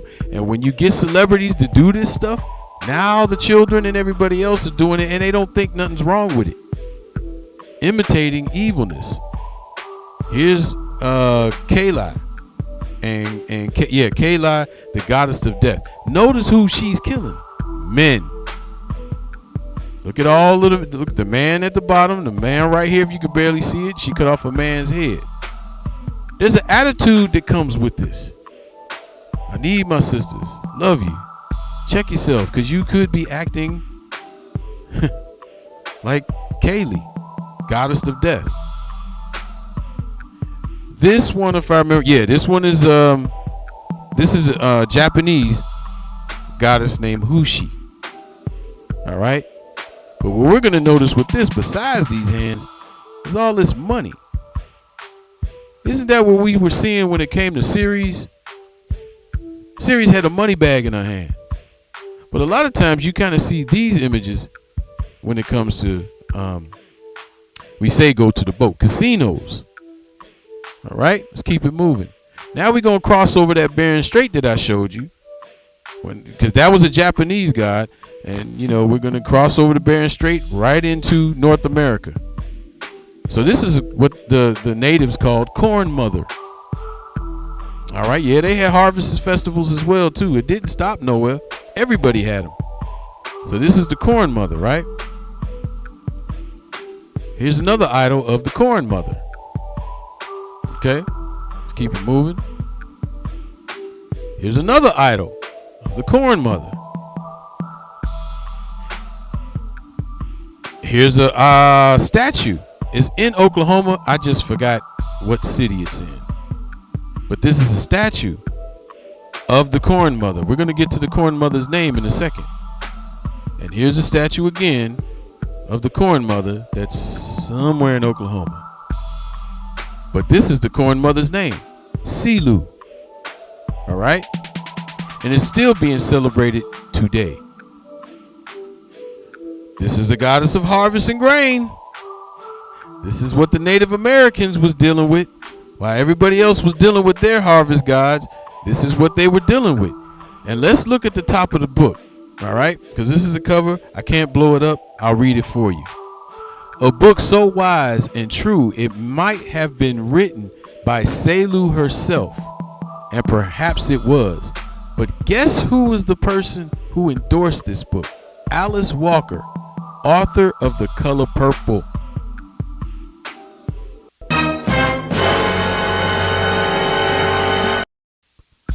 Boy, I swear. So this woman is endorsing a book that's about a goddess that does not exist. But this is who the rest of the world was celebrating. All the way back to Astaroth. I hope y'all getting this. And not just fighting it because you want to celebrate Thanksgiving. CeeLo is her name. We're going to keep it moving.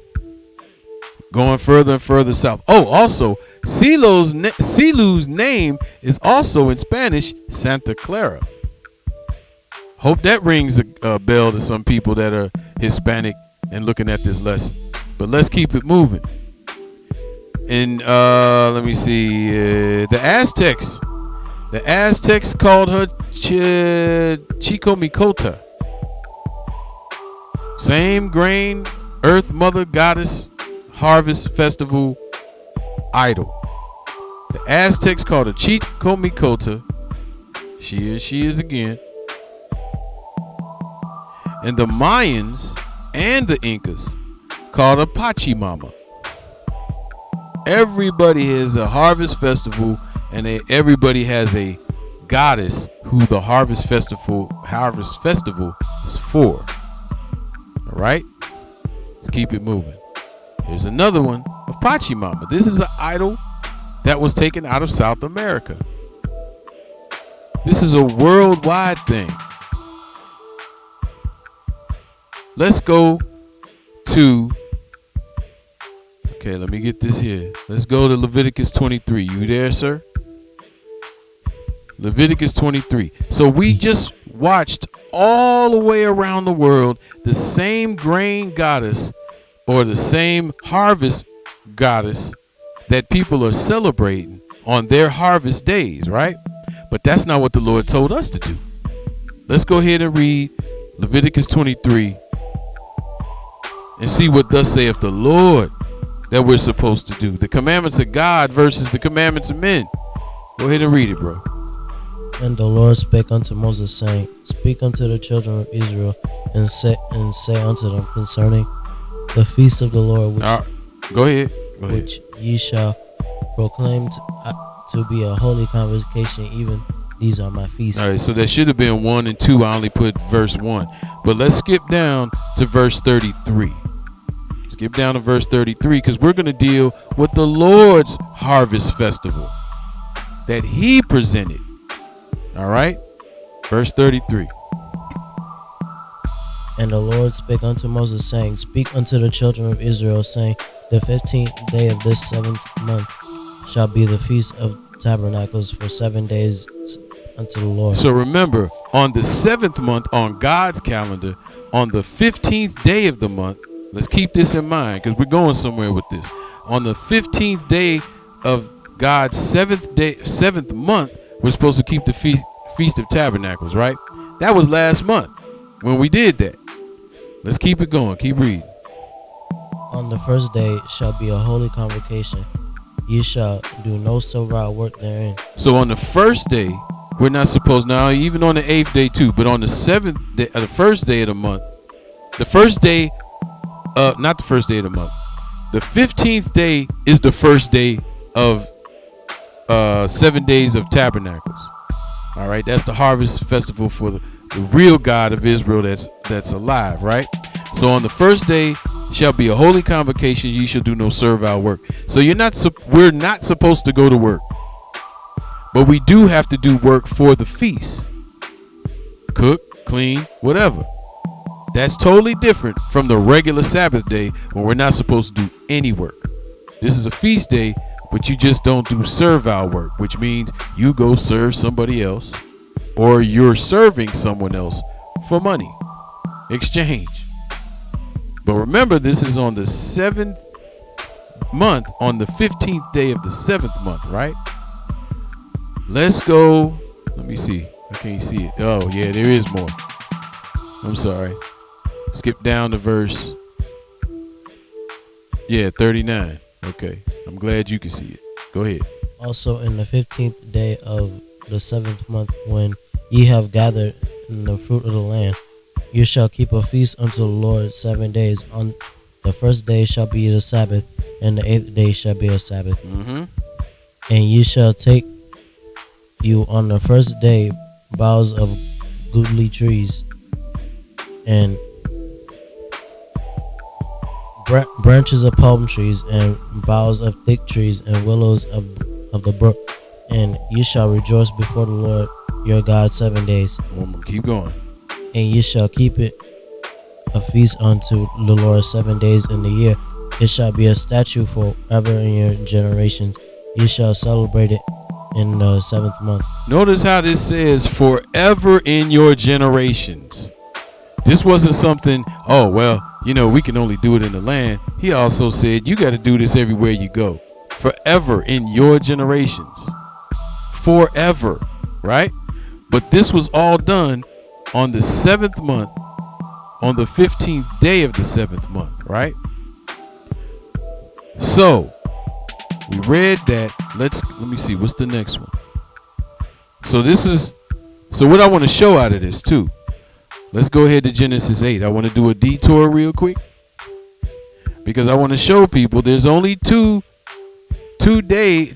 types of seasons, because that festival is technically a winter festival. All right. And why is it a winter festival? We're going to read something real quick. Genesis 8 verse 22. When you get it, go ahead and read. While the earth remaineth, seed time and harvest, and cold and heat, and summer and winter, and day and night shall not cease. Mm-hmm. So notice how it says summer and winter. It doesn't say spring, summer, winter, fall. It says summer and winter. So technically, let's go to Psalms 74. We're going to read it again. Psalm 74. So technically, when does the summer really begin? It begins on the first day of the first month of Abib. 6 months after that, in the 7th month, on the first day, which is what we call the memorial of blowing of trumpets, is when winter starts. So let's read Psalm 74 and go ahead, verse 16 and 17. Go ahead. The day is thine, and the night is also thine. Thou hast prepared the light and the sun. Mm-hmm. Thou hast set all the borders of the earth. Thou shalt made a summer and winter. Thou hast made summer and winter. Notice it doesn't say he made spring and fall. So when it comes to God's harvest festival, it's in the winter. It's in the winter too, because it's on the 15th day of the 7th month. But on the first day of the 7th month is when winter starts, and that's memorial blowing of the trumpets. Okay? So I just wanted to point that out for a reason, because on the 17th day, let's go ahead over to 1 Kings. 1 Kings 12, because on the 7th month starts the winter time, right? And that's when God wants us to have his holy feast. If you read Leviticus 23, it's about his holy feast, not ours. He said these feasts are feast of the Lord. All right. So we're going to go over to 1 Kings, and we're going to see something that's not in the same month, that it's in another month. 1 Kings chapter 12. As soon as you get it, we're going to start at verse 26. When you get it, go ahead and read, son. And Jeroboam said in his heart, now shall the kingdom return to the house of Jacob. If the people go up and do sacrifice in the house of the Lord at Jerusalem, then shall the heart of this people turn again into the Lord. Even Rehoboam, Rehoboam, king of Judah, and they shall kill me and go again into Rehoboam, king of Judah. Now let me set this. What we're seeing here is after the split of Israel and Judah.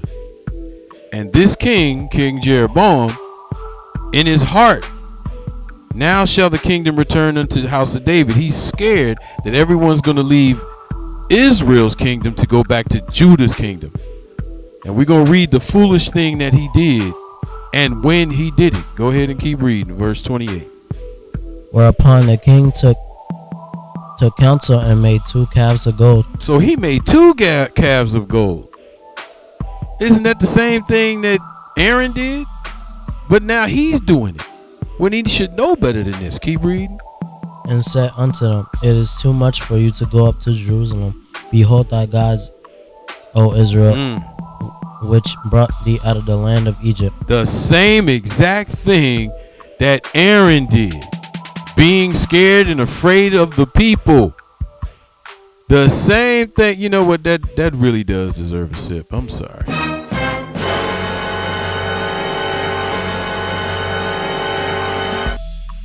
Let's keep it reading. Verse 29. And he set the one in Bethel, yep. and put the other one he in Dan. Mm-hmm. And this thing became a sin, for the people went to worship before the one even unto Dan. So even the one in Bethel and the one in Dan, people went to go worship them. And it said, and this thing became a sin. Ain't that something? Go ahead, keep reading, son. And he made a house of high places, and made priests of the lowest of the people, which were not of the same. The sons of Levi. The sons of Levi. So he made priests out of the lowest of the people, and these people weren't even Levites. They weren't even Levites. Levi went with them, but Levi turned around and came back to Judah. But he's making people that aren't even from the tribe of Levi priests. This dude is afraid and scared, and he's creating what? Commandments of men. Go ahead. And Jeroboam ordained a feast in the 8th month, on the 15th day of the month, like unto the feast that is in Judah. He offered upon the altar, so he did in Bethel sacrifice unto the calves that he made. And he placed Bethel the priests of the high places which he made. Isn't that something? We just came up out of reading about the Lord's feast days. That's on the 15th day of the 7th month. This dude waited a whole month and did it on the 15th day of the 8th month. These cats knew what the rest of the world was doing, man. And then he turns around and he does the same exact thing that Aaron did. Behold the gods of Israel. The same thing. Did we finish that? Go ahead and finish reading it. So he offered upon the altar which he made in Bethel the 15th day of the 8th month, even in the month he had devised his own heart, and ordained a feast unto the children of Israel. And he offered upon the altar a burnt incense. Man, he just made it worse and worse and worse. So as I'm going to say again, the Lord's feast was a month ago. Who are we going to be thanking this month? I'll let y'all think about that, man. Jesus is Lord.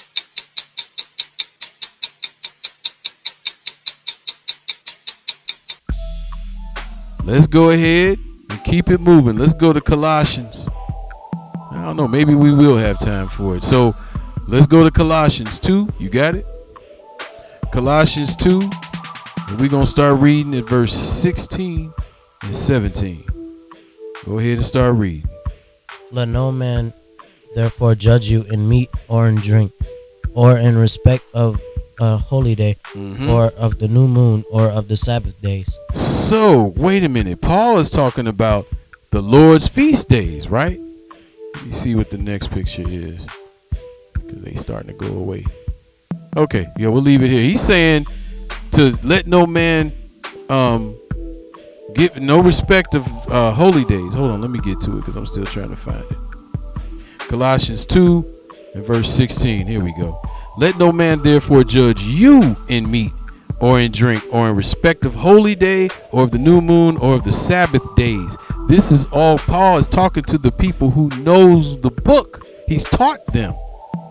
And if they were the lost sheep of Israel, he's taught them too. And he's telling them, when you keep the Lord's feast days, don't let no man judge you about it, nor in meat, nor in drink, nor respecter of an holy day, even the new moon, or of the weekly Sabbath days, or the Sabbath days according to the feast days. Because that's what we're supposed to be doing. We're not supposed to be keeping the ways of the heathen at all. Keep reading, bro. 17. Which are the shadow of things to come, but the body is of Christ. How is Christmas, Easter, and Thanksgiving the body of Christ? Some people think it is, right? Come on, Pop. What is, you know that ain't right. Yeah, I know that ain't right, but people that are saying that they're in the Word is saying it's okay to do these things. But how is that in the body of Christ? It's not. Let's skip down to verse 20. Wherever if you be dead with Christ from... I'm sorry. Did I say 20? Is it 20? Or maybe I messed up. Hold on. Colossians. Yeah, 20. We right. I'm sorry. Go ahead. Wherever if you be dead with Christ from the rudiments of the world, why as thou living in the world are you subject to ordinances? You're living in the rudiments of the world. Why are you subject to those ordinances? You're not. That's the commandments of men. Let's keep on reading. Touch not, taste not, and handle not. Keep reading. Verse 22. Which all are to perish with using after the commandments and doctrines of men. This is a doctrine of men. This didn't come from the Lord. Thanksgiving did not come from the Lord, yet we still celebrating it. But now we're seeing that there's a goddess behind the whole thing.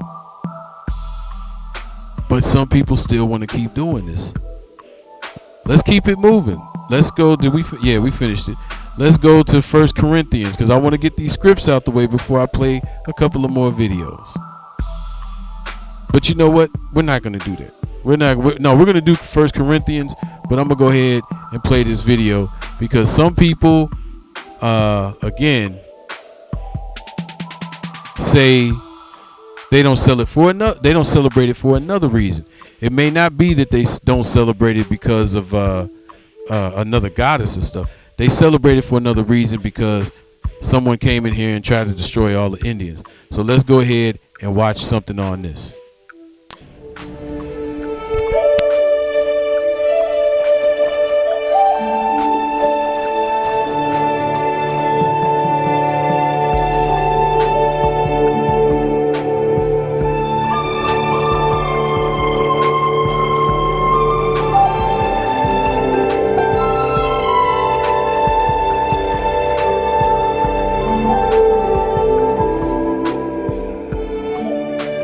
Thanksgiving is a unique American holiday.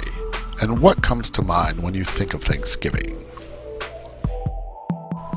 We think of family and friends gathered around the table having a good meal and giving thanks for all of our blessings. And watching sports on TV. Football. Basketball. Ah yes, a favorite American pastime. And of course, those images which were given to us in elementary school of Indians and pilgrims celebrating the harvest. Etymology, the history of a linguistic form shown by tracing its development since its earliest recorded occurrence in the language where it is found.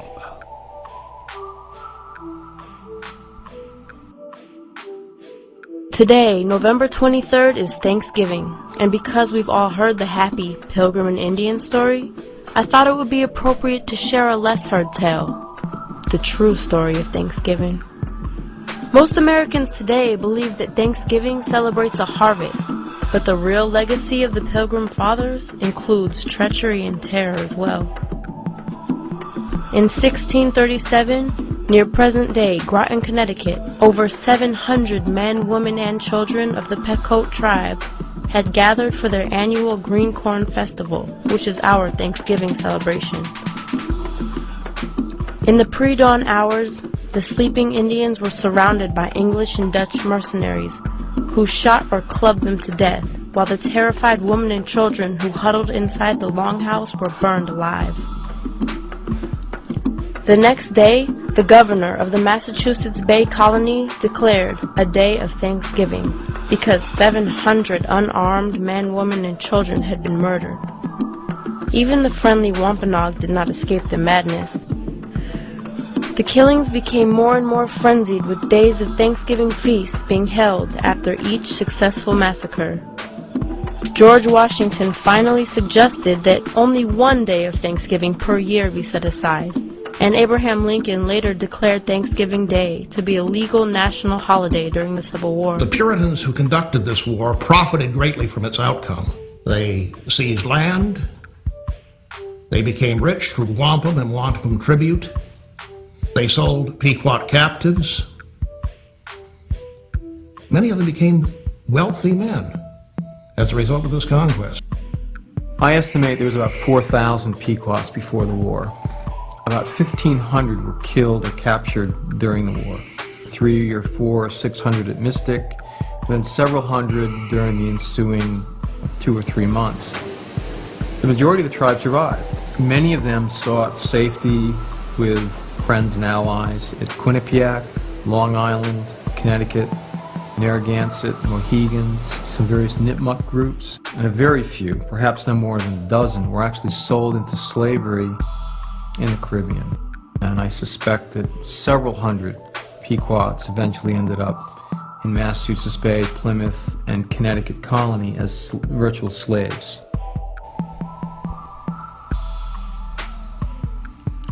Captain John Mason was the soldier who led the attack on the Pequot Indians. John Mason was born in England in 1600. After serving in the Netherlands under Sir Thomas Fairfax, he came to Dorchester, Massachusetts in 1630. In 1637, Mason was commissioned by the General Court of Connecticut to lead the attack on the Pequot Indians.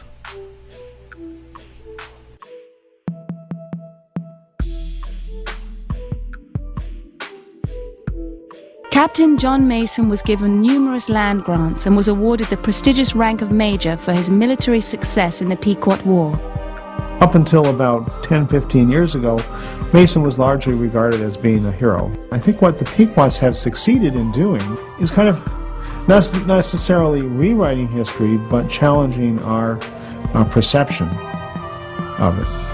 And I think that's a very valuable thing. I think too often we tend to accept the picture that's come down to us as being the truth. To remember John Mason as just an Indian killer, I think does disservice to what he did for the rest of his life as guardian of the Mohegan tribe. In his own words, John Mason formally stated in a letter to the General Court, "I shall not climb after applause, nor do I much fear a censure.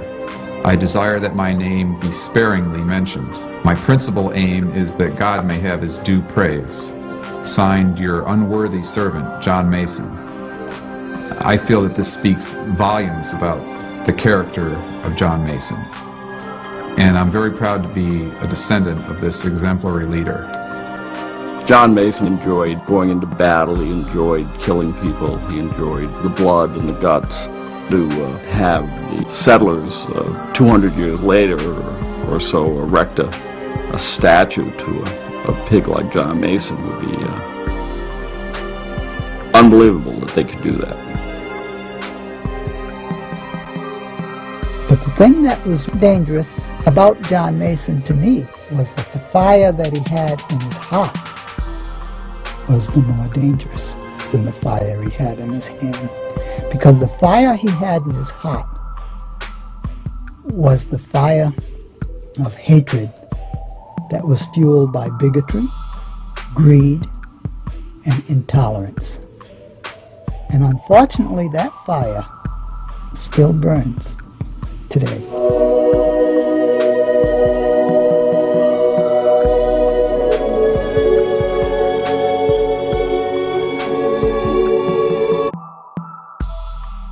All right, so there you have it about the other reason why some people do not celebrate it, because of the mass killing that was going on. All right, but in this lesson, I was going to show, like I did before, the Buffalo Soldiers, because the Buffalo Soldiers actually helped the armies of America to help try to wipe out the Native Americans too. But we're not going to go there this time. But look up the Buffalo Soldiers. You will see that we had a hand in that ourselves. But what we're going to do is also, let me go ahead and do this now. The first Thanksgiving, all right? You can look this up on National Park Service, all right? The very first Thanksgiving was way before the Pilgrims. Somebody was not trying to show us what the Spanish were doing. And those that follow me understand, even when it comes to us being brought here as slaves, they always used to use 1619. But from other resources, when it started with the in the Americas, with them bringing us here, it's been since 1502. 100 plus years before 1619. Why? Because the English did not want to teach what the Spanish were doing before them. They didn't want to teach that the Spanish had problems with the slaves, that they were running away and rebelling back. And even when it comes to 1619, in Roanoke, North Carolina, was actually one of the first settlements in, I think, the 1530s or something like that. I don't have it in front of me. And it failed twice. So they didn't even tell on themselves. Well, guess what? The English didn't want to tell about the first Thanksgiving either. They wanted to use their version to get everybody to come in and celebrate Thanksgiving. So let's look at the very first Thanksgiving according to the National Park Service that you can look up yourself. On September 8th, 1565, Pedro Menendez de Aviles, I probably murdered that too, and 800 Spanish settlers founded the city of St. Augustine in Spanish La Florida. As soon as they were ashore, the landing party celebrated a mass of Thanksgiving. Afterward, Menendez laid out a meal to which he invited as guests the native Seloy tribe, who occupied the site. The celebrant of the mass, see how I be having problems reading too? And you doing better than me. The celebrant of the mass, which was St. Augustine's first pastor, Father Francisco Lopez de Mendoza, something, and the feast day in the church of the calendar was that of the nativity of the Blessed Virgin Mary. What exactly the Seloy natives thought of those strange liturgical proceedings, which we do not know, except that in his personal chronicle, Father Lopez wrote that the Indians imitated all they saw done. What was the meal that followed? From our knowledge of what the Spaniards had on board their 5 ships, we can surmise that it was cocido, I guess, a stew made from salted pork and garbanzo beans. If y'all see why I'm doing this, because my camera's right in front of my screen, laced with garlic seasoning and accompanied by hard sea biscuits and red wine.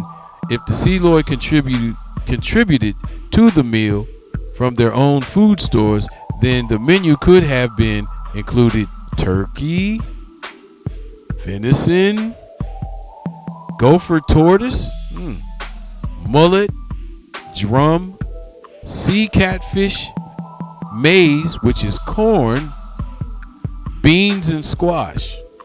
But when did this happen? Go back up here. September 8th, 1565. This was the first community action of religion of Thanksgiving and the first permanent European settlement in North America. First permanent European settlement in North America? You mean Plymouth Rock wasn't? Oh, here we go. Let's expose some lies that's been told to us. It took place just 300 yards north of Castillo de San Marcos at what is now the mission of Nombre de Dios. And I know people that can speak Spanish is laughing at me right now. This event is commemorated today by 250 by a 250-foot cross which stands at the original landing site. Today's holiday, the Thanksgiving St. Augustine, was celebrated 56 years before the Puritan Pilgrim Thanksgiving at Plymouth Plantation, Massachusetts. But it did not become the origin of the national annual tradition. During the 18th century, British forces won out over those of Spain and France for mastery over the continent. Thus, British observances, such as the annual reenactment of the Pilgrims' Harvest Festival in 1621. I'm sorry, y'all. I can't see it. Where did it go? 1621, national practice after the United States became an independent country. Congress recommended once a year, the day of Thanksgiving of the whole nation celebrate. George Washington suggested the date November 26th. So what happened, and we also could find out in other books, that every time there was, you saw it in there, every time there was a massacre done to the Indians, that day or the next day they had a Thanksgiving about it. But George Washington was like, we got to quit doing this all the time. So he suggested that it be one day a year. In 1863, during the bitter struggle of the America's Civil War, President Abraham Lincoln established the last Thursday in November as the National Day of Thanksgiving, making it truly a national holiday. The president urged prayers in churches and in homes, calling on the whole American people, whenever they lived, to unite with one heart and one voice in observing a special day of Thanksgiving, and to implore the interposition of the Almighty to heal the wounds of the nation and to restore it to a full enjoyment of peace, harmony, tranquility, and union. That's what Thanksgiving was initiated here in America. But it was done in 1565 first. But because the British took over everything, they said, hey, we ain't going to talk about that. We're going to talk about ours. And that's what's been taught in the schools. And it was all over the place till George Washington said we should do it once a year. But then Abraham Lincoln made it the third Thursday of the month of November. All right? But it's still a harvest festival. And it still was celebrating killing people off. Let's go to 1 Corinthians 5. 1 Corinthians 10. And when you get it, we're going to read, because we're going to see something else when it comes to this harvest festival. Some festivals that were done in the past that we shouldn't do, that we did, that got us in trouble. So go ahead and read for me, son. But I say, the things which the Gentiles sacrifice, they sacrifice to devils, not to God. Mm-hmm. I would not that ye should have fellowships with devils. So we know that what the book is saying, this is what Paul is saying, that the Gentiles sacrifice unto devils, not unto God. Now there are Gentiles, once they figure out what they have done, just like these days when Israel figures it out, they got to let that stuff go too and get with the God of Israel, just like Israel got to do. Keep reading. Ye cannot drink the cup of the Lord and the cup of devils. You cannot be partakers of the Lord's table and the table of devils. You can't be on both sides. You can't be lukewarm, or the Lord is still going to spit you out. You got to be hot or cold. Go ahead and let me see where we at. 20, and then we got to skip down to what? 27. Go ahead. If any of them that believe not bid you to a feast, and ye be disposed to go, whatsoever is set before you, eat, asking no question for conscience sake. Now, let's read this. I'm going to read this again, because remember who Paul's talking to. He's talking to people that know the law. That means he's talking to people that know the dietary law. Because when I first started doing this lesson, I used to say, Paul, I ain't with you with this. Because if somebody puts some pork in front of me, I ain't eating it. You know what I'm saying? But as I grew, I found, I understood that Paul was talking to those who already knew the dietary law. So he is right. If any of them that believe believe not bid you to a feast, and you be disposed to go, which means if you want to go. All right. Whatsoever is set before you, eat, asking no question for conscience sake. So all the clean food that's set before you, eat it. If they bid you to a feast, right? You know, you got wedding feasts, not just the feast of the Lord, you got wedding feasts. All right. But what did he say when it comes to these holidays? Verse 28, sir.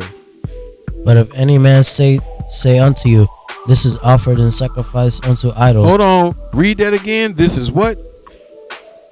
This is offered in sacrifice unto idols. So if you have a feast that's offering food sacrificed unto devils, unto idols, continue reading, sir. Eat not for his sake that showed it,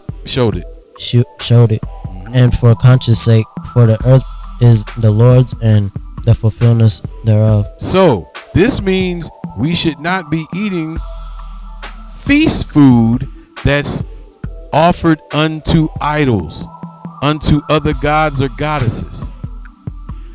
I'm sorry, some people are going to get mad what I'm about to say, but no, I'll tell you what I'm not going to do. Even if I was to go to a Thanksgiving feast to see my family, which I will never do. All right.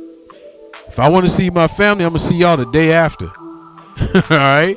Or on the weekend possibly. But on this very day, and you having a feast, I'm not eating it because it's sacrificed unto other idols. No, I'm not going to go there and get a clean plate. The clean plate is still sacrificed unto other idols. But some people don't want to believe that. Just because you're eating the way the dietary law is telling you to eat, if, like Paul said in verse 27, he's saying in 28, even if it's clean food, you cannot eat this because it's sacrificed unto idols. So if you want to eat at the crib real quick, then go see your family. You understand what I'm saying? But as far as eating was sitting there at the table and everybody, happy Thanksgiving, Merry Christmas, Happy Easter, Happy New Year's, Happy Mother's Day, Happy Father's Day.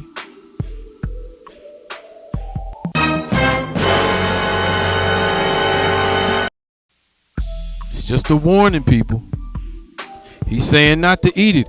Why is Paul telling us not to eat this food? Let's go to Numbers. Or did I put it up? Let's go to Numbers 25. Paul knew something in the law.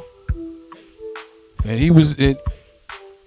Did I say 23 or 25? Hold on. What did I write down? Numbers 25. Right there, sir. Yeah, I got to get them glasses for you. Yeah, he got my eyes, you know. Y'all know I wear glasses, so anyway. But yeah, Numbers 25.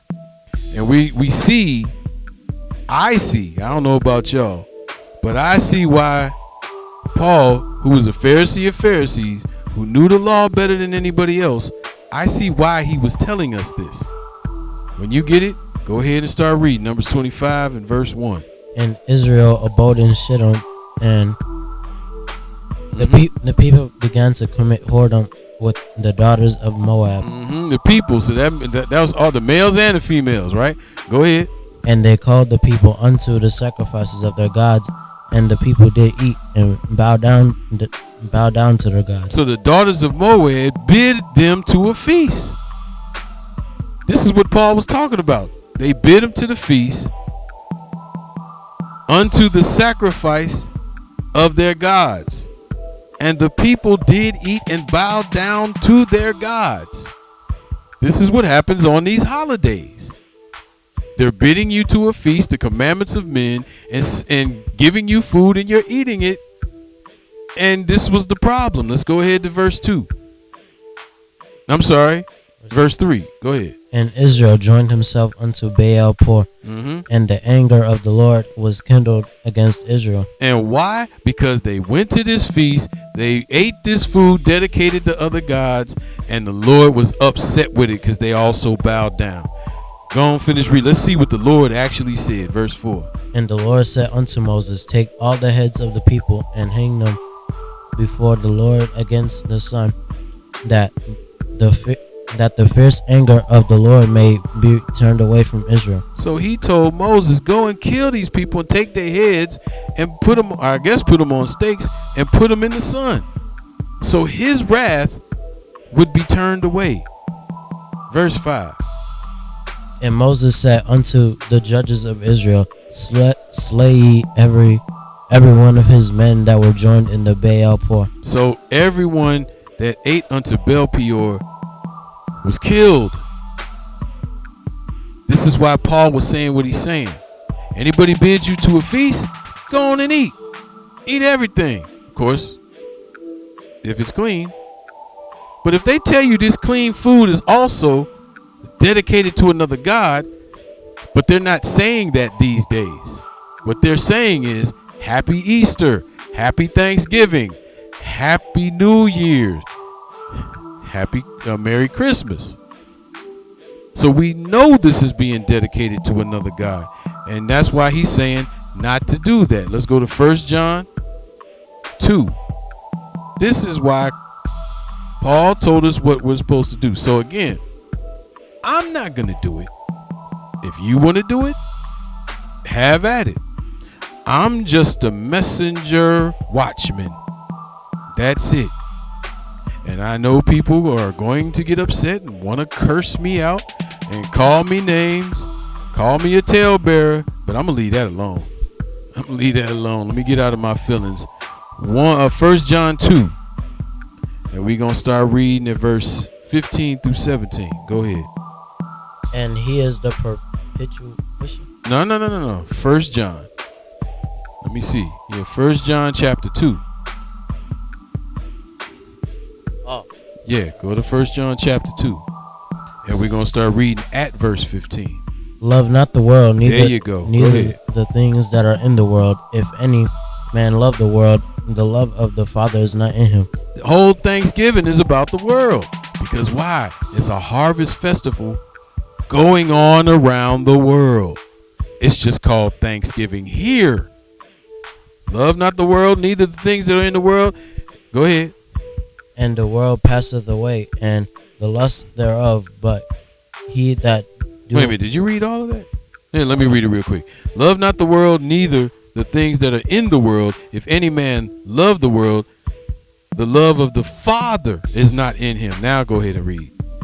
Verse 16. For all that is in the world, the lust of the flesh and the lust of the eyes and the pride of life is not of the Father, but is of the world. So that pride of life talk about we do this anyway, and you're ignoring all of this evidence.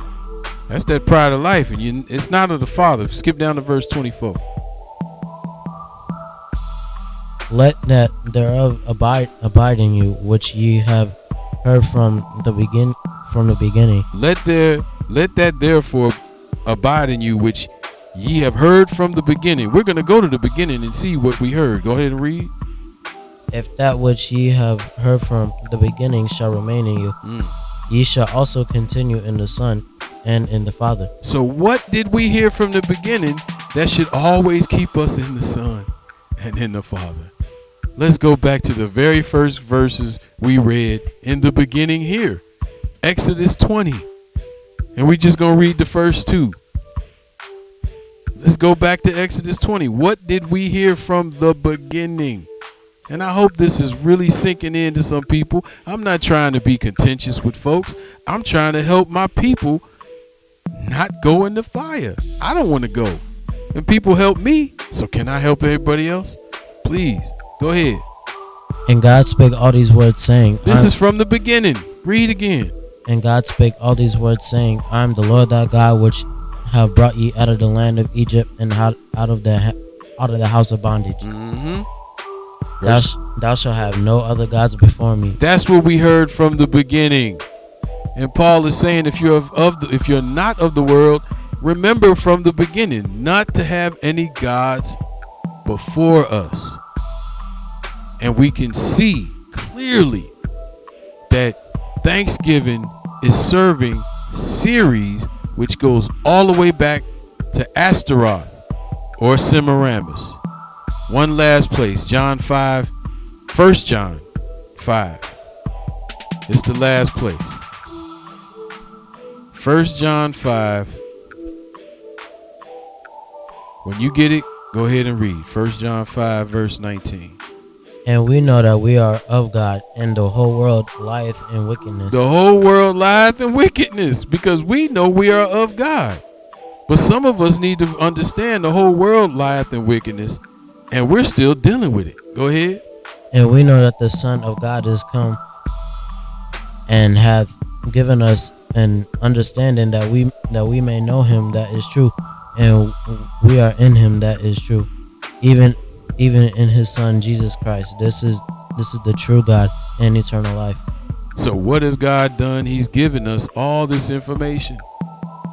He told us before we turned and started messing with other gods, if you do this, I'm going to make you serve these other gods. I'm going to make you the dry bones. But what he's doing now is he's allowing us to come out of being the dry bones. So now he's giving us the information to find out what gods we're still serving and to stop it. And we're talking about gods you have a choice in serving, not the ones that we ain't got no choice. You got to say April 15th on a Friday. You have to say that. But you don't have to celebrate Easter. It's a choice. Choice is yours. I'm just here to put the stuff on the table. Hold on. I'm just here to put the stuff on the table for us. Because what's going on is that we're condemning a lot of people, and I'm speaking directly to Israel. We're condemning a lot of people for keeping Easter and Christmas and New Year's and St. Valentine's Day. But we're also being hypocrites by keeping these other holidays, such as this one above my head, when it clearly is the most disguised it's the most disguised holiday out of all of them, because we've only been taught from English history that it started here in America. And that's why I wanted to show that it started here in America with them, and it didn't, because almost 100 years, about 50 years before that, the Spanish was here. And who were they celebrating it to? Mother Mary. And we know Mother Mary, according to Catholicism, is deviating right on over to Semiramis and Astaroth. We know that. We know Mary had Jesus, but the Mary that they serve and worship comes from Semiramis, which is Astaroth. So I hope people get the message again. And if you want to call me and cuss me out, okay, I'll just hang up on you real quick.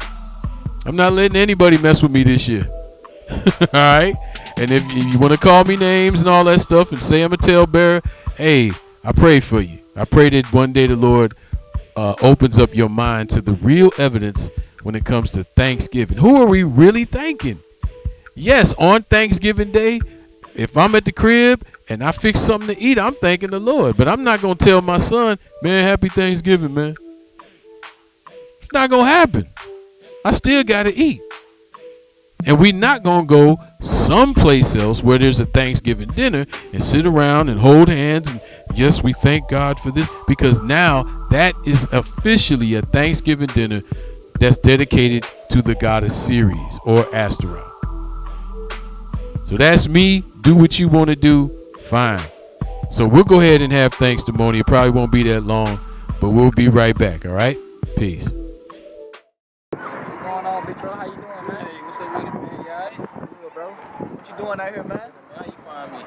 Yeah, I seen that look over there. You know you got that donut. You can take care of that. Really, man. You know this is my spot, right? Yeah, it's your spot, bro. It's your spot. Just chilling, man. Just reflecting on a lot of things, man. Especially throughout this year, man. We've been through a lot, man. 2020 been a heck of a year. You know, I lost my son. You know, I lost my dad and my uncle in the same night. You know, so it just brought me, yeah, man. It just brought me a lot of pain. You know? And throughout all that, man, what has that taught you? Man, really, it brought forth a lot of fruits of the spirit. You know, I'm more humble. You know, I'm more meek. You know. I show more long suffering, you know. I ain't really got time to be playing with my salvation, you know. You said that, bro. Man, but through it all, bro, what's that? I thank God for what I've been through. Amen to that. You hear me? For real, though, it's right. Ay,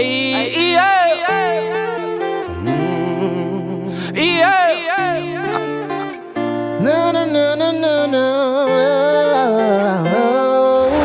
Say I thank God for what I've been through. I thank God for what I've been through. I thank God for what I've been through. I thank God for what I've been through. Say I thank God for what I've been through. I thank God for what I've been through. Say I thank God for what I thank God for what I've been through. I thank the Lord for what I've been through, trials and tribulations. Tripped and failed, got back up, I had to keep on pacing. Realized my worst enemy, not even Satan. The crazy thing about a mirror, it show who you facing.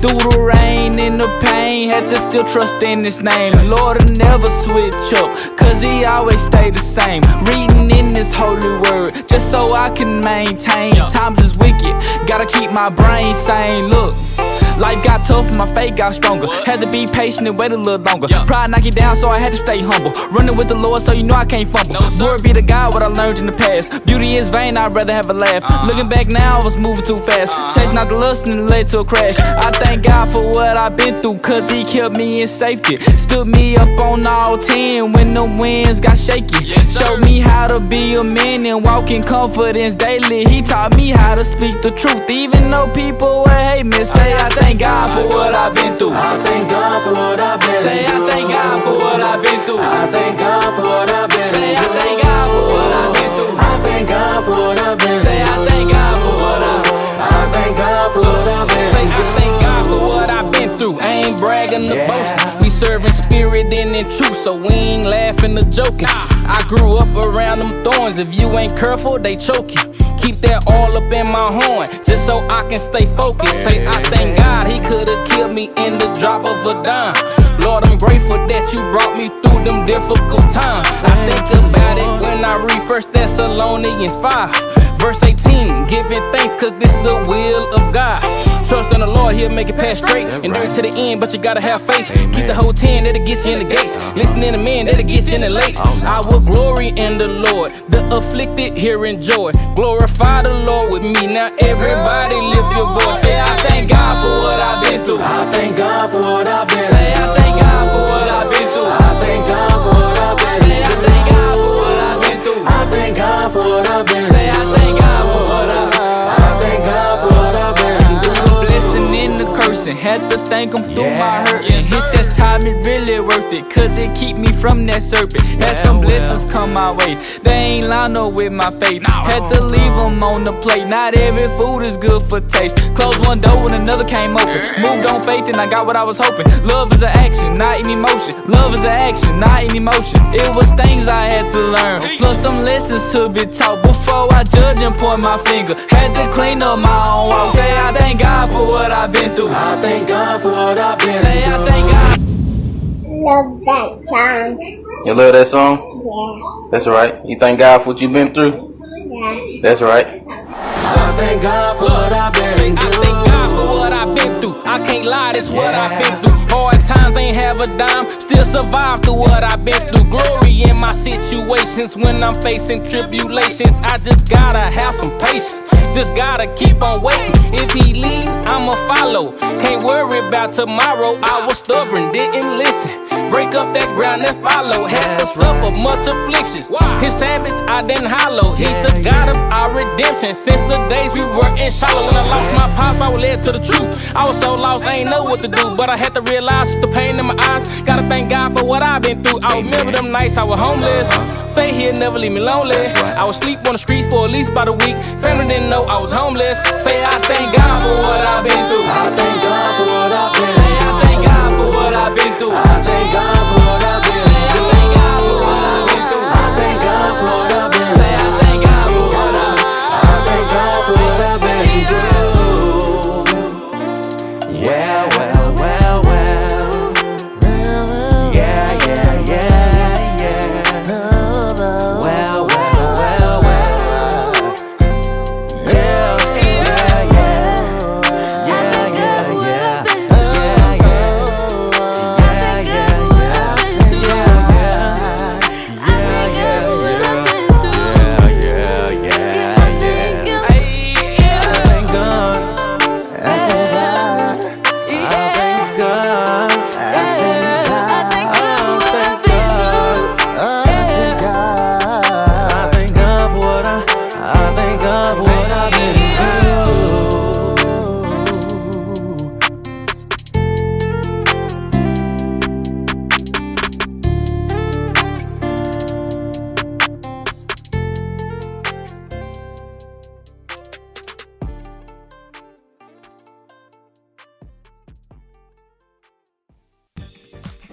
All right, everybody. Thank you for tuning in to the Wake Up Show.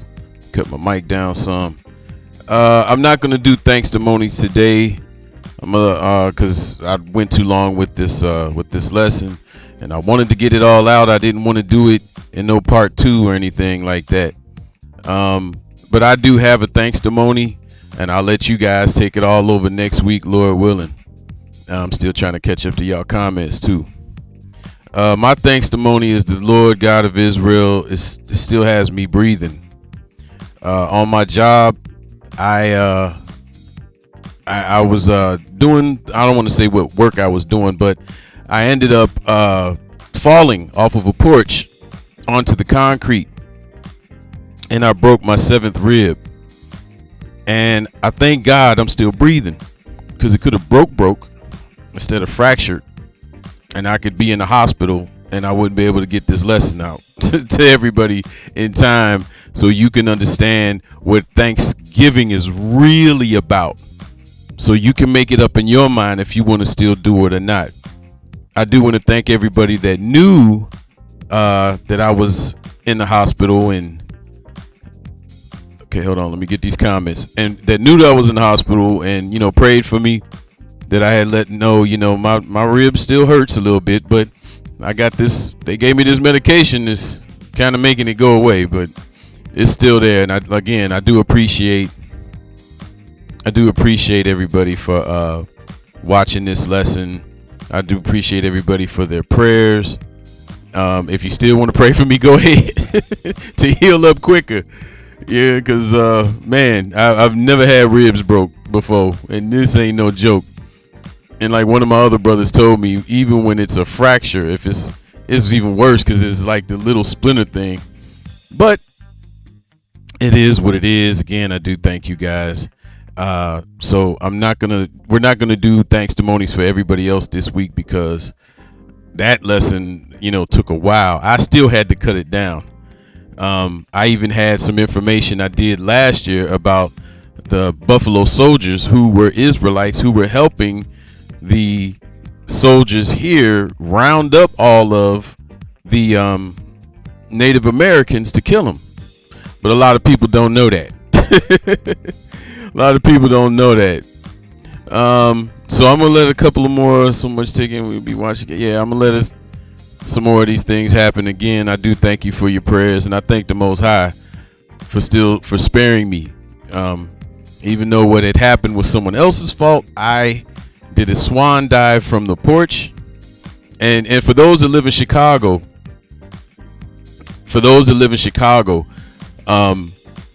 in the Pilsen neighborhood, y'all know those porches are high and them steps are steep. So yeah, I did a swan dive to the concrete, broke my rib. but I'm doing better now, and I thank you guys for your prayers and everything. Okay. So with that being said, we're gonna go ahead into what's happening and then close this whole lesson out. So again, I thank you guys in Jesus' name. Peace.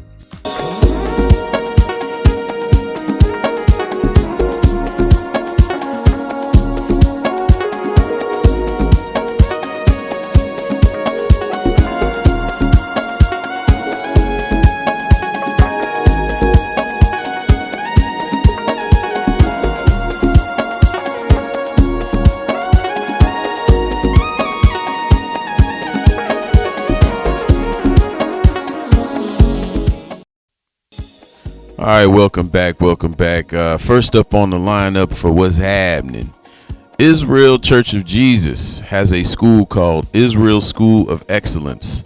It's K through 11. Next year will be K through 12. You can catch their Bible study classes before school starts, Monday through Friday, 8:30 a.m. Central Time. It's like a half an hour. Bring your kiddies that are not in school, preschool, daycare, have them watch. Start learning how to get this Bible together before they get to school, and if you get them into the school, they're going to learn while they're in school too. All right. Ren presents at ISOE a schoolhouse rap. It will be on December 19th at 5 p.m. 8 to 8 p.m.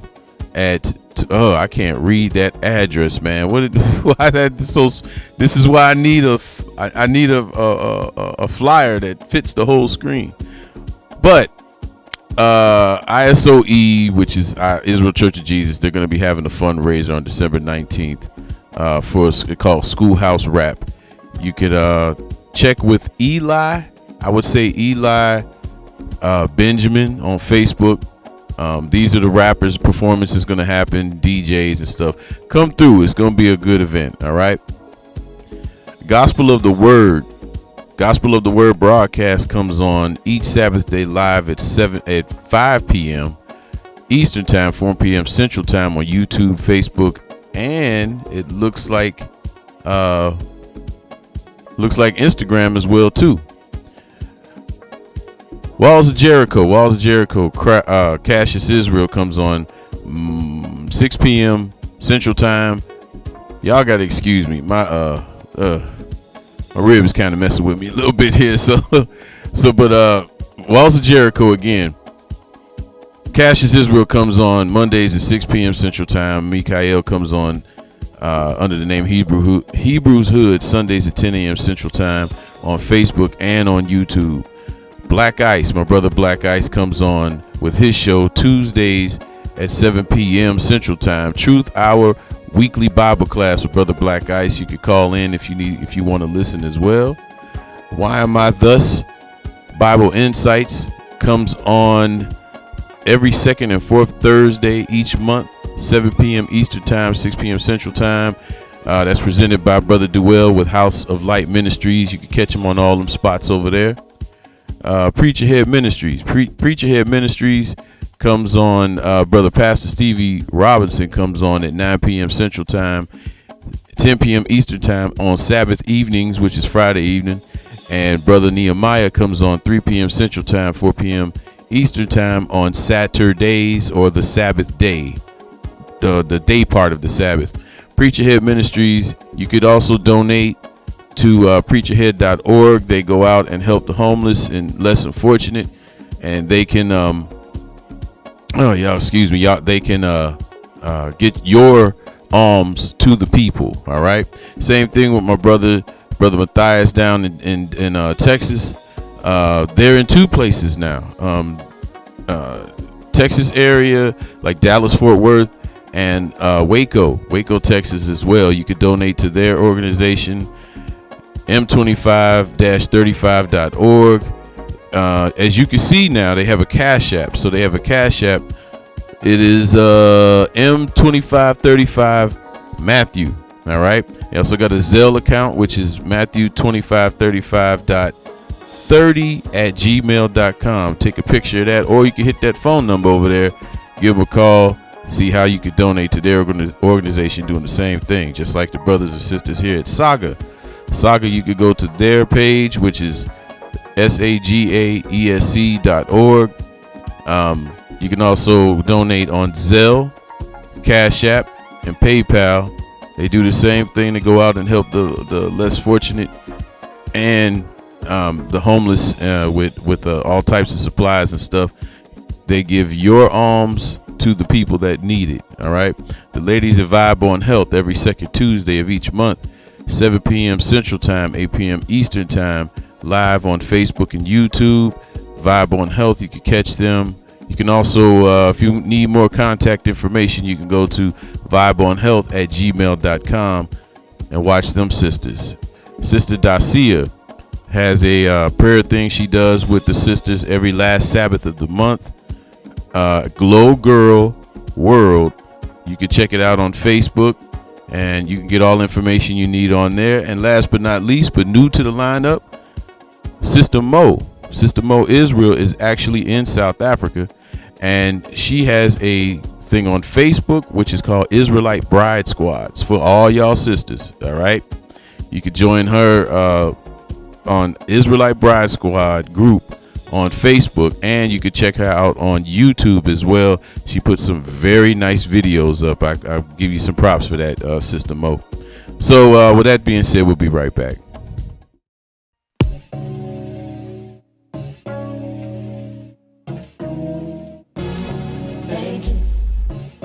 Thank you, Jesus.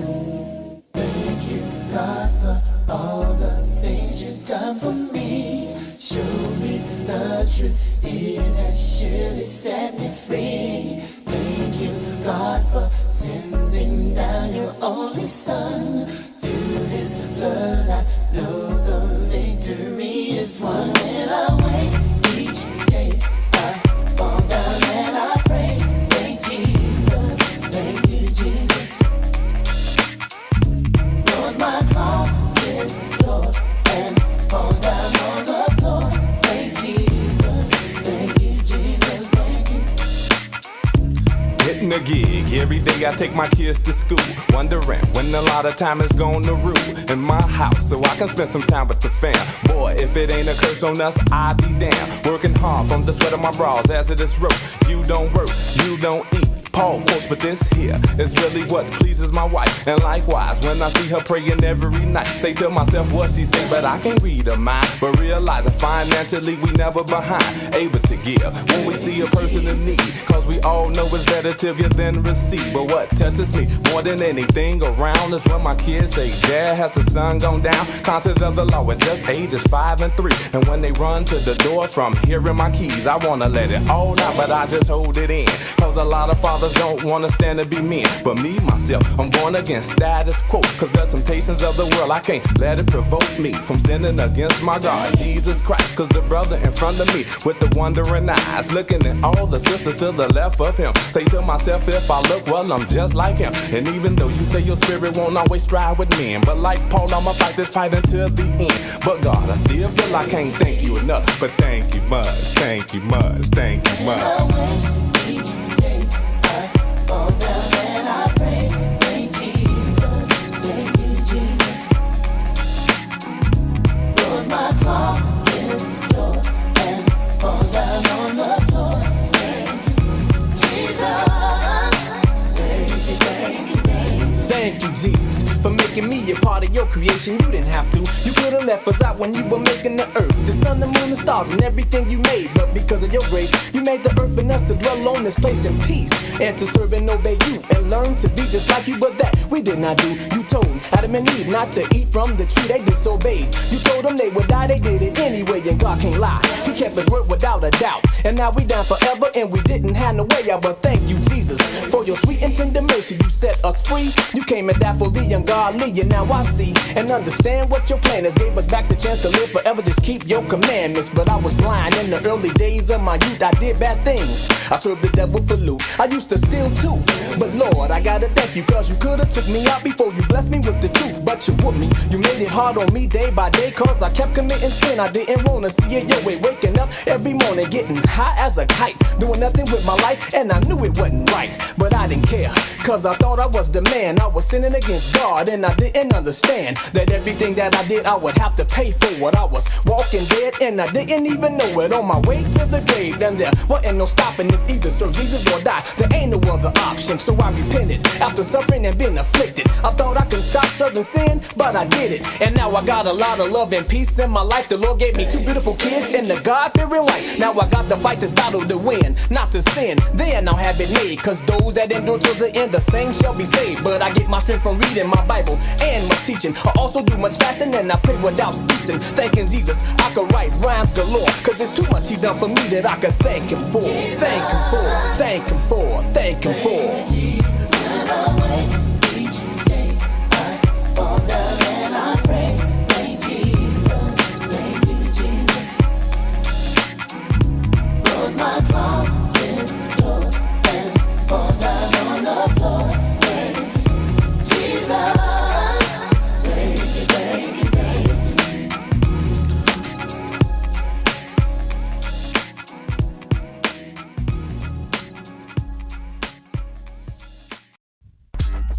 All right, so I hope y'all have a good rest of your Sabbath day. Thank you again for tuning into the Wake Up Show with myself, Brother Azza. Just call me that. You ain't have to do the whole word, AzzaKFingers. You just call me Brother Azza, but I am Brother AzzaKFingers. And again, you can catch me at all these spots right here. Wake Up Show comes on every Saturday, Lord willing, at 9 a.m. Central Time, 5 p.m. Eastern Time on YouTube and Facebook. If you wish to donate to the show, I appreciate all your donations. You could, down at the bottom of the screen, you can get me at PayPal at AzzaKFingers, Cash.app at AzzaKFingers, thewakeupshow@gmail.com when it comes to Zelle. And if you have any videos, if you're a producer or an artist, and you have some professional done videos that are Sabbath worthy, or if you have any announcements of doing things for other people, the poor or whatever, you can send all of that to thewakeupshow@gmail.com, and I'll check it out and I'll get it on the show. So again, I thank you guys. Please like and share and subscribe to the YouTube channel. I really appreciate you guys for tuning in and sticking with me through this work that the Lord got me doing it. and it's satisfying. It really is. I really enjoy doing this for the Lord, and he's blessing me, and I appreciate it. And I appreciate you guys too for sticking in with me as well too. So y'all have a beautiful rest of your Sabbath day, and Lord willing, see you next week, 9 p.m. Central Time, 5 p.m. Israel Time on YouTube and Facebook. So with that, I say peace to you in Jesus' name. Time to wake up.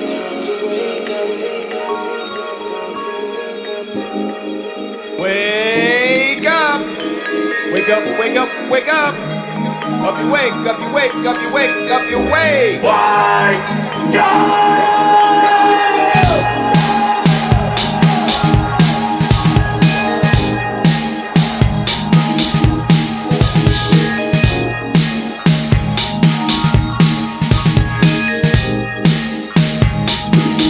Time to wake up.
Have a blessed and restful Sabbath. All praises and glory to the Most High God of Abraham, Isaac, and Jacob, in the mighty name of Jesus.